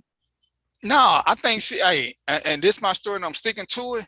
She put something in my water. See, right. you just heard V talking about her parents share water. Her mama probably put some of her dad's water, and that's why she act like that. Yeah. You know, she like, drink this. It's like, drink fast and wouldn't let me breathe. And that's when things change. That's my story and I'm sticking to it. I'm sticking to it. Because that's exactly what she did to me. So, Lyle, when you was married for like 6 million years, what made you get married? Man, we dated for a long time. She moved into my neighborhood, you know, like cute little Catholic girl with the short skirt and pretty legs. And everybody in the neighborhood, you know, it was fake though. in places like Chicago, New York, you got city blocks that kind of line up. So I live 9143. She lived exactly a block away, 9243. Her family moved in. It was 4 girls and 1 little boy. She was next to the oldest, and every day I was like a little kid going past, hey, waving and shit, going by, and then we just started. And really, I started hanging out with her little sister. I was just a nice guy, dude. We used to go to the corner store, everything, and there was no funny shit then. Even though I was older than her younger sister, it wasn't like that back in the day, man. So I just became the family. One thing led to another. We had a child pretty early, and so I definitely wanted to be there with my son. So she went away to school, like picked up. Yeah, I picked up and left too. I left Chicago. I was like, I'm finna go too. Where you going? You ain't leaving me. So I rolled out, bro. That what you did. And the best move I made. Best move I made. Because who knows, I would have stayed in Chicago the whole time. Mm. Yes, sir. That's my story, and I'm sticking to it. 27 years later. I got married at 23 also. I was young. We had our son. I was 20. We got married at 20. You got married at Yep. 23. I was young buck. All right. Young buck. He said the link ain't coming through, and I don't know how to send it through here. I got him. Okay. And I think that's one of them things that men have to sit down and share these stories with other guys so they'll know. Because every time I see that, about asking the woman what she brings to the table, well, again, in my world, strictly my world, if I want to be the provider and the king and all this, the table should be pretty much set. I just need her to finish it off, add the nice touches to it. I don't need her to do a whole lot else. But in this new age, everybody wants something different, and they making demands. The minute you start demanding something from your partner, you don't need to be there, because they're gonna fulfill what you need without you even thinking about it. Only for a period of time, though. Only for a period of time, and that's gonna waste away, and whatever you was holding over their head, it don't be that worth it no more. I want this. Why are you harassing me because I don't cook? It ain't that important. I can buy meals. Hey, but I'm gonna learn how to cook. Trina been trying to show me how to do some things. It just ain't that important to me. So it's like, if it ain't that important, how much passion can you put into it? I'm gonna leave somebody who got the passion. Who trying to get married? Not me. I don't trust anyone. We're gonna work on you. We're gonna work on you. Did the link work for you yet, Rick? Because I want to get you before we get off. I may just have to plan for you to be on the show. But anyway, as we're doing things, and I love when you guys have passion about something. And like I say, I use Lyle as one of my best examples, because we have some philosophical differences. It don't make neither one of us lesser. It don't make neither one of us wrong. Lyle do what works for Lyle. DVP got to do what work for DVP. We can bounce stuff off each other, but once we bounce stuff off, every decision that Lyle make got to be for Lyle. He can't do something because it worked for DVP and think it's going to work for him. Because not only is it working for DVP, it's working for DVP and the girl he using it with. If we ain't dating the same girl, it may not work still like that. And that's some of the things that we got to start accepting and understanding. Oh, you got to do this. Oh, you got to buy a woman flowers. All women don't like flowers. And we're learning more and more in this 21st century, all women don't want to be married. So then what you going to do? Right. You got to make adjustments. Why do you want to be married? I mean, because being married was never something that was on my list of things to do. And Jessica say it ain't on her list. But all right, D, we got Rick in. Since you asked that good question, I think this is a good time to bring him in, and he can explain why he wanted to get married. All right. Well, yeah, don't see. All right, there you go. What up, Rick? What's going on? Hey man, you go on and show us your face unless you want it. Well, you know what? I ain't even finna go there with you. Hey man, I'm trying to. I don't do Zoom. You can't see my face. Oh, but you got an iPhone. That probably explain it. Oh. Oh man. No, you gotta cut your camera on.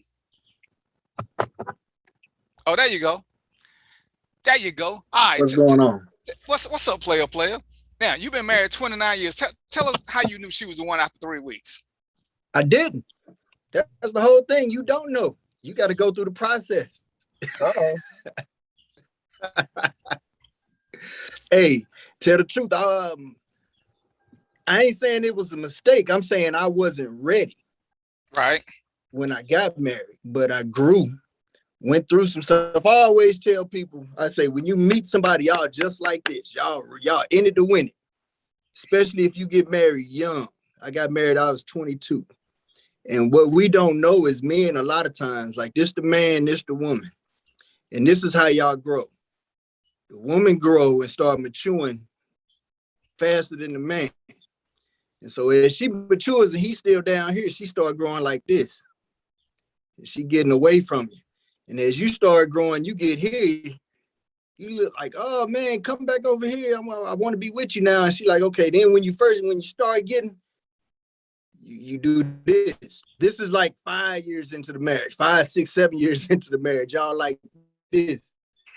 And you like, man, I'm on to some other things. And then eventually, at least with us, we end up coming back together here because it took me time to mature, right, to get back to a level where I knew what I wanted, not what I was infatuated with.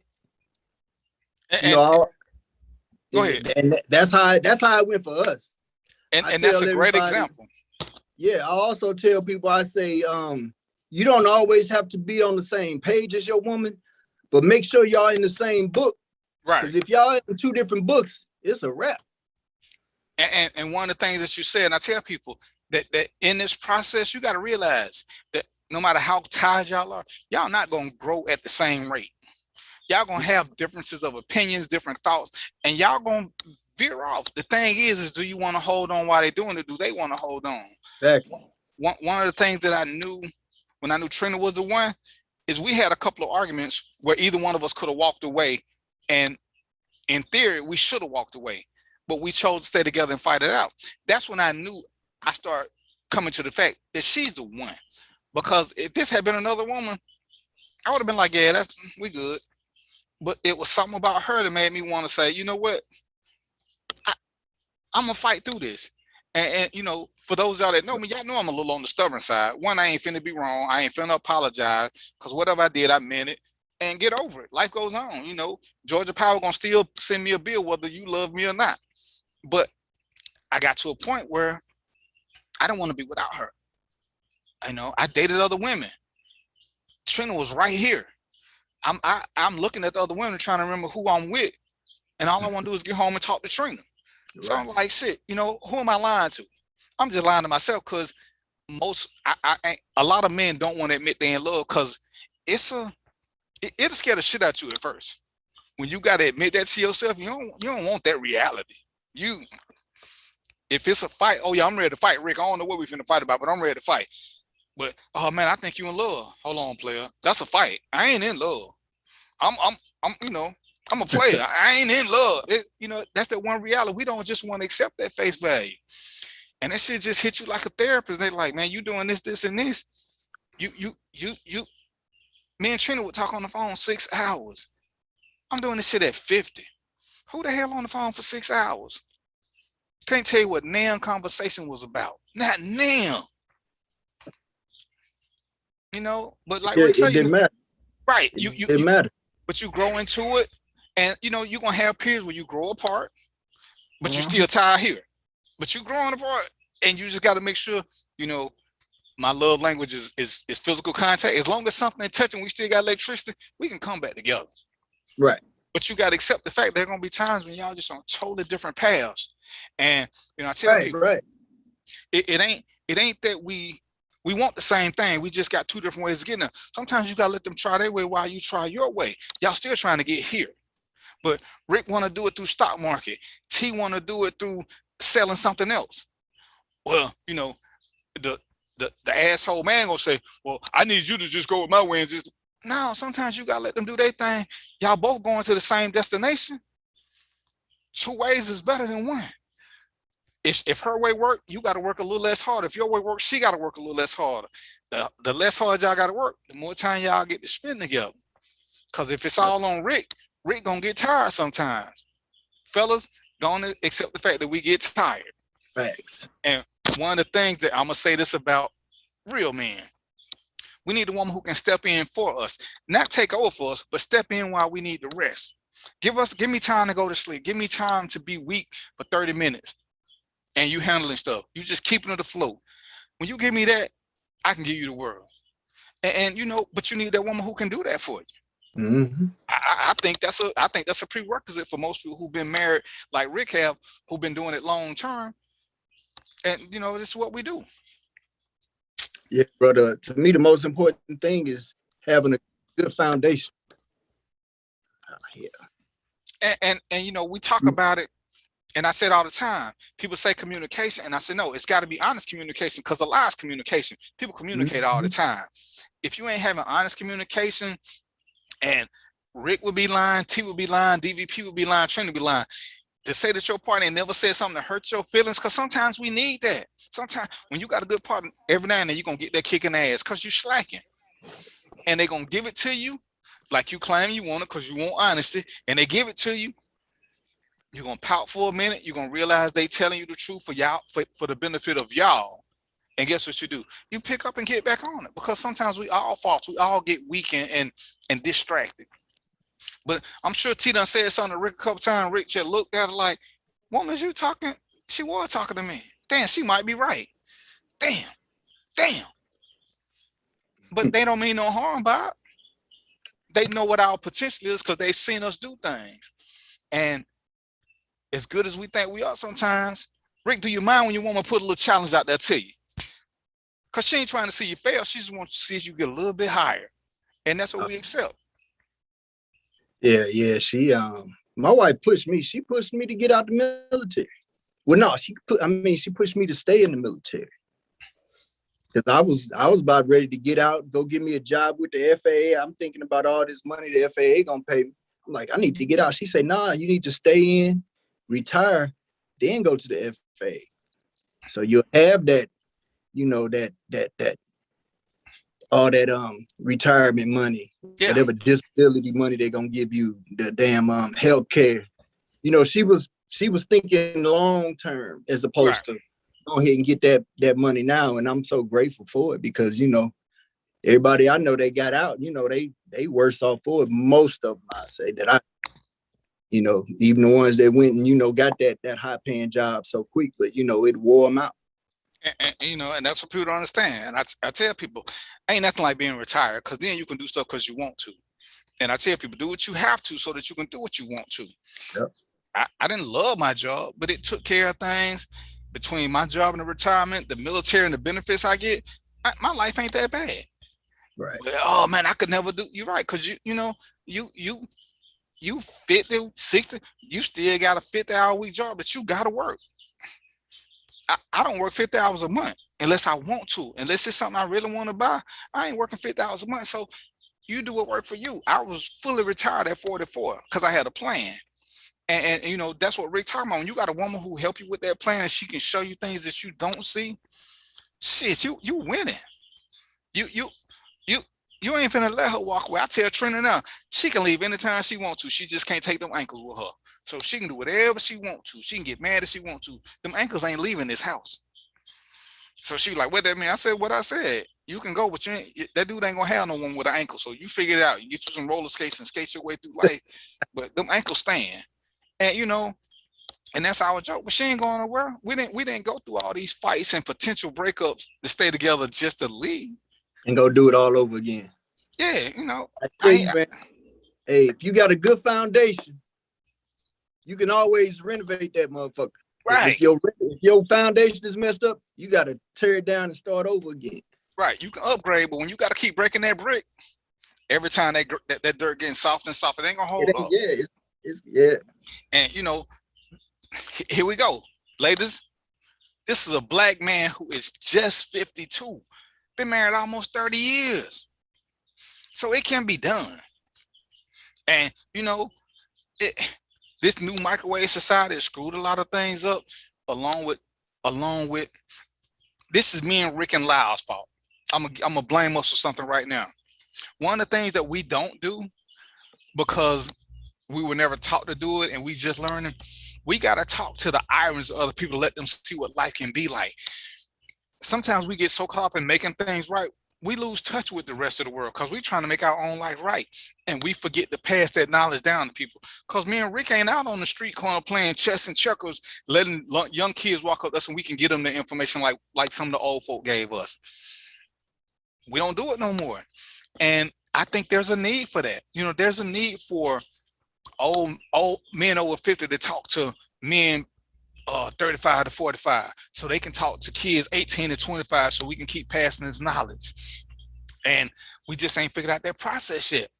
You know, Ernest got the Future Gents, and I appreciate that program, but sometimes I don't want to talk to little kids. I need to talk to Iron Age people, so he can ask me questions and he can do the translation from his generation to the next generation. Because sometimes some of the stuff me and Rick talking about, 18-year-olds ain't gonna get it, and we don't even know how to translate for them to understand. Iron is still in our grasp, where he that gap. You know, my son is 32. You know, he asked me questions. We still speak the same language, barely, but he can talk to his friends who, you know, 20 and 21, and he can fix that language barrier. And that's something that at the end of the day, fellas, we gotta figure out a way to share our message and get it to the fellas so they'll know that there's hope. That stop asking women to do this if you ain't prepared to do this. Be a man first. Whatever your version of a man is, be that and know what you want, and then bring her with you. When she know her place and she know she good, she gonna do what Rick said. She gonna overstep her boundaries and make you step up, because she don't want to be stuck where she was at 20. At 30, she gonna want a little bit more. At 35, she gonna want more. At 40, she gonna want more, because that's what they do. That's what they do. And we're not gonna tell them to stop pushing us because we got comfortable. We doing good. Well, we could do a little bit better. We could leave something for the next generation. We could start this whole little process, as opposed to just being comfortable and going there. Yeah, definitely. You got to look past I'm good. Right. That's, you know, that just like when you was talking about Republicans pushing this and that, you know, a lot of the people I work with, they like, well, you know, they trying to the Republicans are good for our job, our position, our raises. And I'm like, is that all y'all think about? I say, but you know what they're not good for? My kids' job, my kids' raises, they friends' jobs, they friends' raises. That's who I'm looking at. I'm good. I'm not really worried about getting a little raise here and there. I don't care who president, I'm gonna be good regardless, because I made sure I was good. Looking out for everybody that's coming up now that ain't good, or that may not be good because the positions that they're pushing, stuff like that. It's a lot that goes into that. And like you was talking about talking to kids, I hate it when I hear a parent tell a child, do what I say, not what I do, because that's not how we learn. We don't learn by doing what you say. We learn by looking at you and mimicking you. That's how we. You can tell me anything in the world, but if I don't see you doing it, what's gonna inspire me to do it? I live by. I feel like things I do around a lot of people that, like you said, about 10, 15 years younger than me, I inspired them. And when I see them being inspired, that's when I reach out and say, okay, now you ready? Now I can tell you the steps you need to take to accomplish the things. You might not want to do exactly what I did. You just want to be able to put yourself in a position where you can do what you want to do. And I can tell you, you gotta make steps to get to where you want to go. And I can at least point you in the right direction. If I don't know it, I know somebody who do. Exactly. And And the thing is, do what you have to so that you can do what you want to. Rick was going to lead the army. That's what he thought he wanted to do, but he would have had to do things a little differently. Once you do what you have to, get your job, and this is different for everybody. Get your job. My thing was, I always tell my kid, get your job with benefits. You know, it sounds good to get the high-paying jobs until you have a medical condition. Get your job with benefits. So when you walk away from it, them benefits stay with you. Because while you out there being a sniper and taking all these high-paid jobs, got to know plenty of people took high-paying jobs, and all it took was one medical thing to knock all of them savings straight down because they ain't have no medical. I ain't knocking you, you know. Hope you don't let that happen to you. That's just not reality. My first son was premature. That final bill came up to a little over $1 million. It cost me about $300 in deductibles to pay all that stuff. If I'd had that $1 million bill, I would be working a 50-hour job week right now. But my job gave me benefits.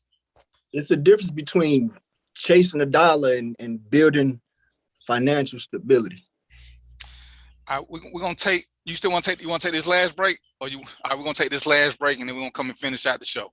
Stay with us, Rick. Since 2002, Empowerment Resources, Inc., a nonprofit organization, has empowered more than 1,500 youth and adults in Duval and surrounding counties through its programs Journey into Womanhood, Girls Mentoring, Life Skills for Teens, and parenting education coaching.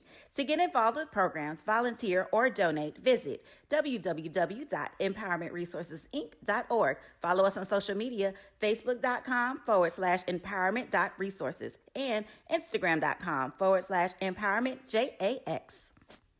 It's never too early to plant the seed, to share the tradition, and instill a sense of pride in your HBCU with your little ones. HBCU Pride and Joy Children's Boutique helps you share your school spirit with a wide selection of adorable kids apparel and accessories officially licensed from your favorite HBCU. Visit hbcupridejoy.com and follow us on all social media at HBCU Pride Joy on Facebook and Twitter. Are you hungry for authentic Caribbean food like jerk chicken, oxtail, red snapper, shrimp, tofu, and rasta pasta? Well, find your way over to Mango's Caribbean Restaurant, 180 Auburn Avenue, right next to Royal Peacock in downtown Atlanta. Them belly full, but we hungry. Mango's Caribbean Restaurant, open daily from 11 a.m. to 10 p.m. And on Friday and Saturday, we're open till 4 a.m. Come to Mango's and put some spice in your life. Oh, we've got a good thing going. Mango's Caribbean Restaurant, 180 Auburn Avenue, right next to Royal Peacock in downtown Atlanta. For more info or directions, call 404-698-3992 or log on to mangoscaribbeanrestaurant.com. For instant coupons, text MANGOS to 313131. Tell your mama hungry, papa hungry, brother hungry. Mango's Caribbean Restaurant, authentic Caribbean cuisines. Open up the door, tell your mama hungry. Shop Velvet Online Women's Boutique to spice up your closet with trendy, unique looks. We have fashionable and chic looks at very affordable prices. Velvet Boutique offers free shipping all year long on all orders. Shop online at www.melvetboutique.com. That's www.melvetboutique.com. Like us on Facebook and follow us on Instagram. Shop Velvet Online Women's Boutique. Sugar Chateau Desserts is a specialty bakery located in the Charlotte.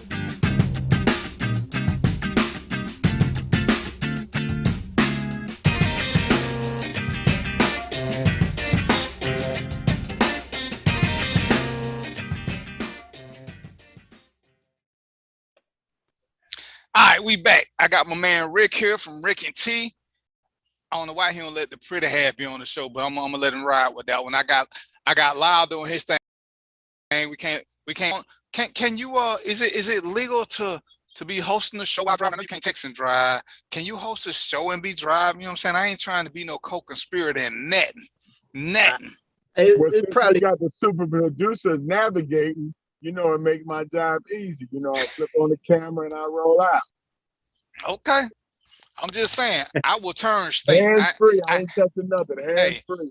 I ain't built to be questioned by the feds. I'm pointing, giving out names. I'm giving out birth names. I ain't just giving out Facebook names. I'm giving out whole names and socials and all that.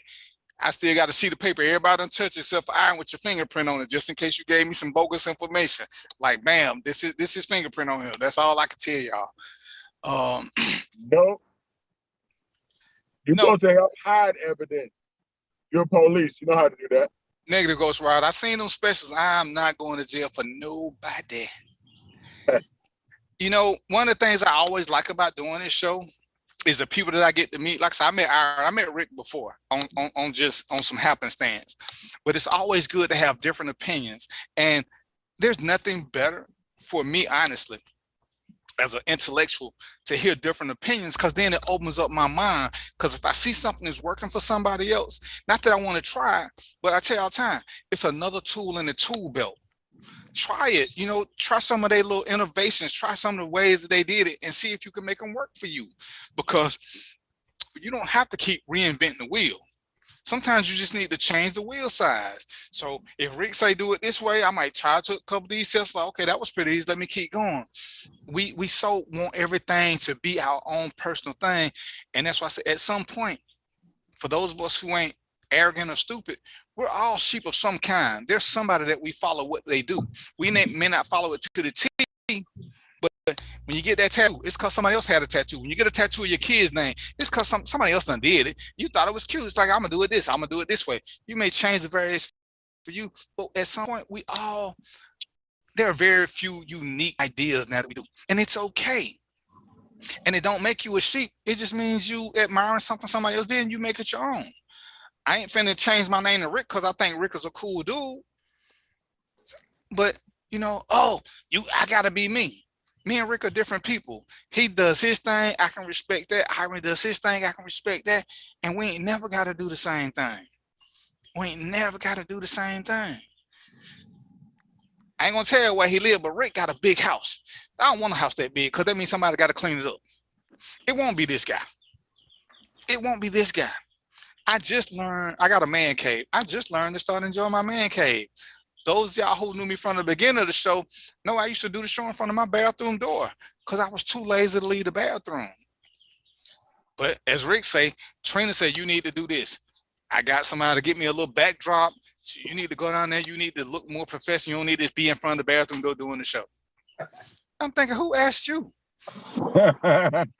I thought that to myself, you know what I'm saying? I ain't say it out loud. I ain't stupid, you know, it's like, hey. But it made more sense because I can sit back in the chair, my back don't hurt, I can be comfortable, I ain't got everything right up on top of me. We can all learn something from somebody else. We got to learn to talk more to more people, but we really got to learn to listen more. And as Rick had said something earlier, let's start reading more. Read for comprehension, not read to regurgitate facts without knowing what they mean. Read for comprehension. And when you don't understand what something means, and this is why I love Facebook, make a post and invite people to come talk. Now you got different ideas and different opinions. You can start looking at those. And as I always say, people say, why are you arguing with these crazy people? Because there are people in the background who really want to know. And they like this debate because now they can start deciphering facts if they getting the pros and the cons, the BS and the non-BS. So I ain't trying to change the person who just stupid, but I know there's people in the background who looking. What's the thing say? You do things for the people who you think ain't watching you, because for everybody you think watching you, now you're trying to show out. But you don't know who's watching you. When people inbox me or send me friend requests, say, hey, you posted something about this, I got you. You know, I told you, a guy sent me a box, he said, hey man, can I talk to you? It's too much to text. And you know, he wanted to ask me about voting. He's like, I was watching the show you was doing and you were saying this and I don't know who to vote for. What do you think? I said, I can't tell you who to vote for. You got to decide what's important to you. And I told him what to start looking at and what to start reading. He's like, yo, man, I appreciate that. He said, because everybody else should tell you who to vote for. But I can't tell you who to vote for because we don't all have the same idea. I can't tell you what kind of woman to pick. You know, some men like thick women, some men don't. Some men like dark-skinned women, some men don't. You got to figure out what you like. And when we're teaching people, we got to let them be the best them they can be. We got to let them find out what worked for them. And the only way you find out what worked for you, even though Rick got married at 22, is you got to go through some failure. because you don't know what worked for you in the beginning. You don't know what you like. You got to have some misses. And when we got our kids, they're going to make mistakes. They're going to get their heart broke. They're going to lose some fights. We just got to be there for them. But we can't stop that process, because if somebody stopped that process for us, what would we be? If we never had failure, if we never got a chance to do what we thought we wanted to do, even if it was wrong. Old man told me, young fella, don't be like us old people talking about if I coulda, woulda, shoulda. If you get a chance to do something, try it. As long as it ain't something that's gonna get you sent to the penitentiary, try it twice. And then you can say from experience whether you like it or don't like it. So I kind of picked up a lot of that philosophy. I will try some things. And if I don't like them, I don't do them again. If I do like them, I try 3 or 4, maybe 12 more times. But you can't be so in denial about Rick 52, Lyle 57, 58, I'm 56.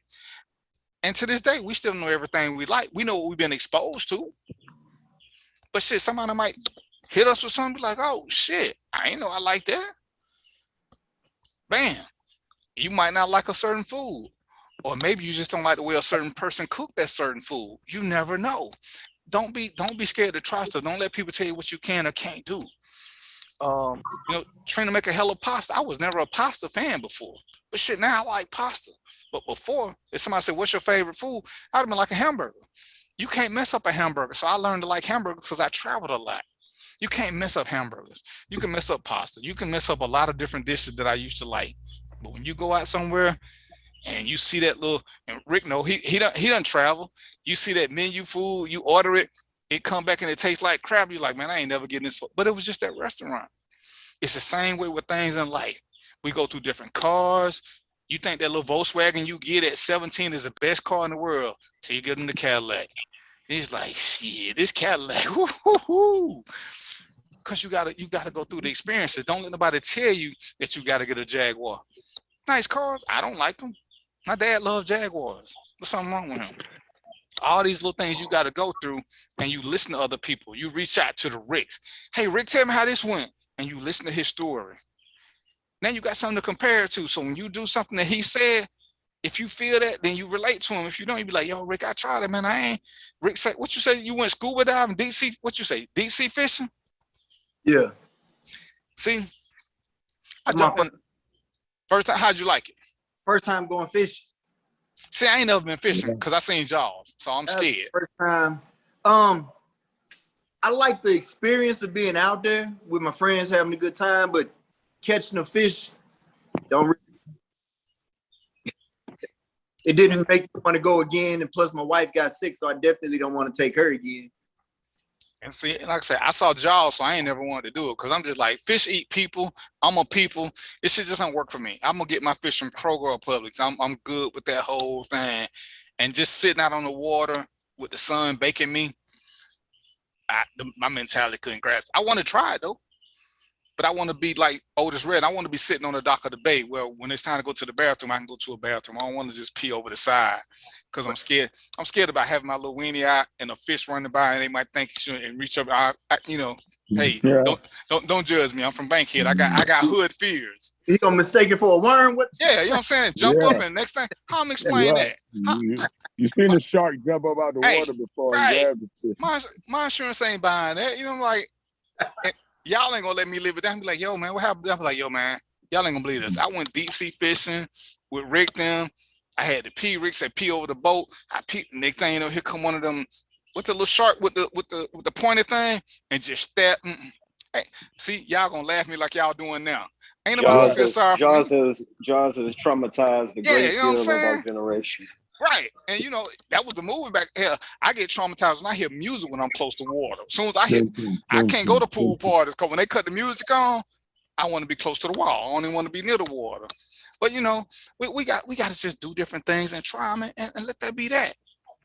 So this is what I'm gonna do now. Since I finally got Rick, we're gonna have a whole special show because I'm gonna get back into the Black Love series, and you know we're gonna talk about something. We're gonna see if we can sweet talk Tina coming on so she can tell us, you know, what Rick really did.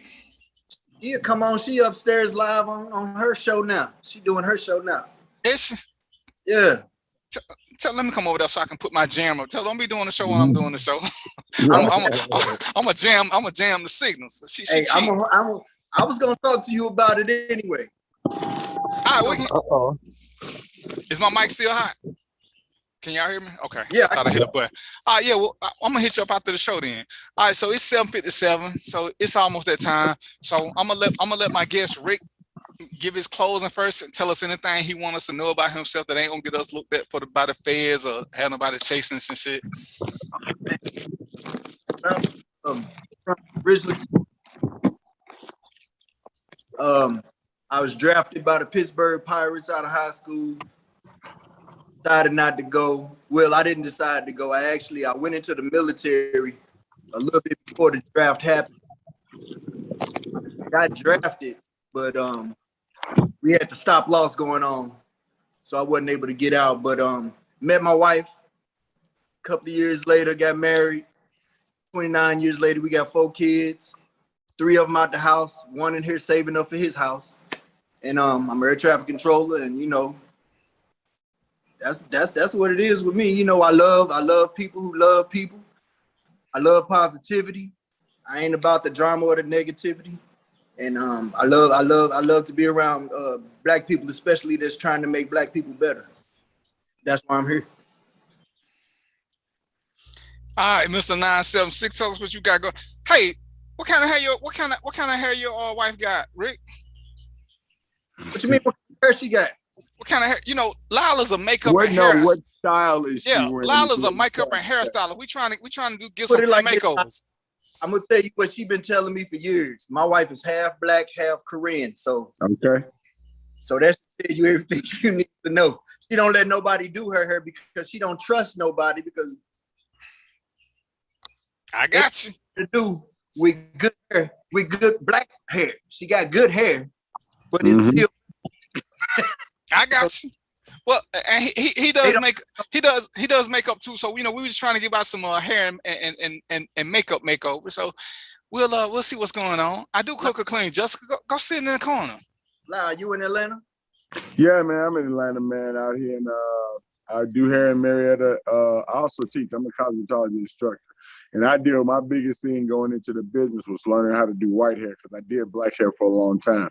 And my lady that I married years ago, she was African-American, black through and through, but she had really long hair and she got a relaxer.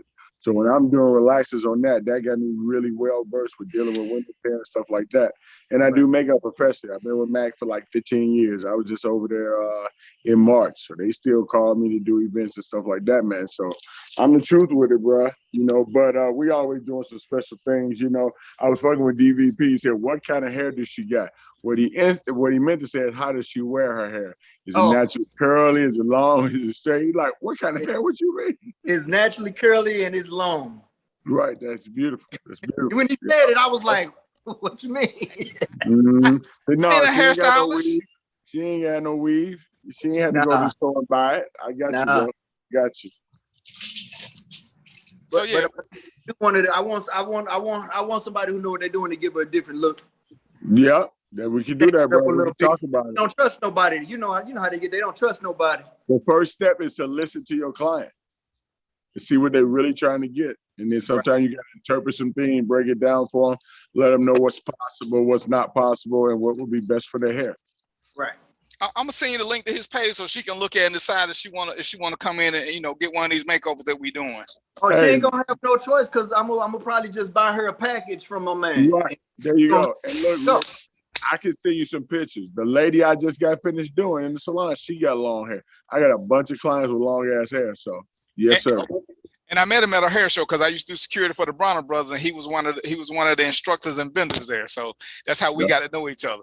You know, he didn't get me before mine set in. You know, yeah, he was all gone by the time I met him. Man, I still had a little hair. You just, you know what I'm saying? I think you had that right there. I ain't never seen nothing on your head. Anyway, I'm gonna have a show with no host, just me and Ira. Tell them what you got going this week before the next show. Ira, what you got going this coming week? Anything? Oh, we have Dr. Adrian show is tomorrow. We'll be doing a little something. It's going to be about suicide awareness prevention. So we definitely want to tune into that.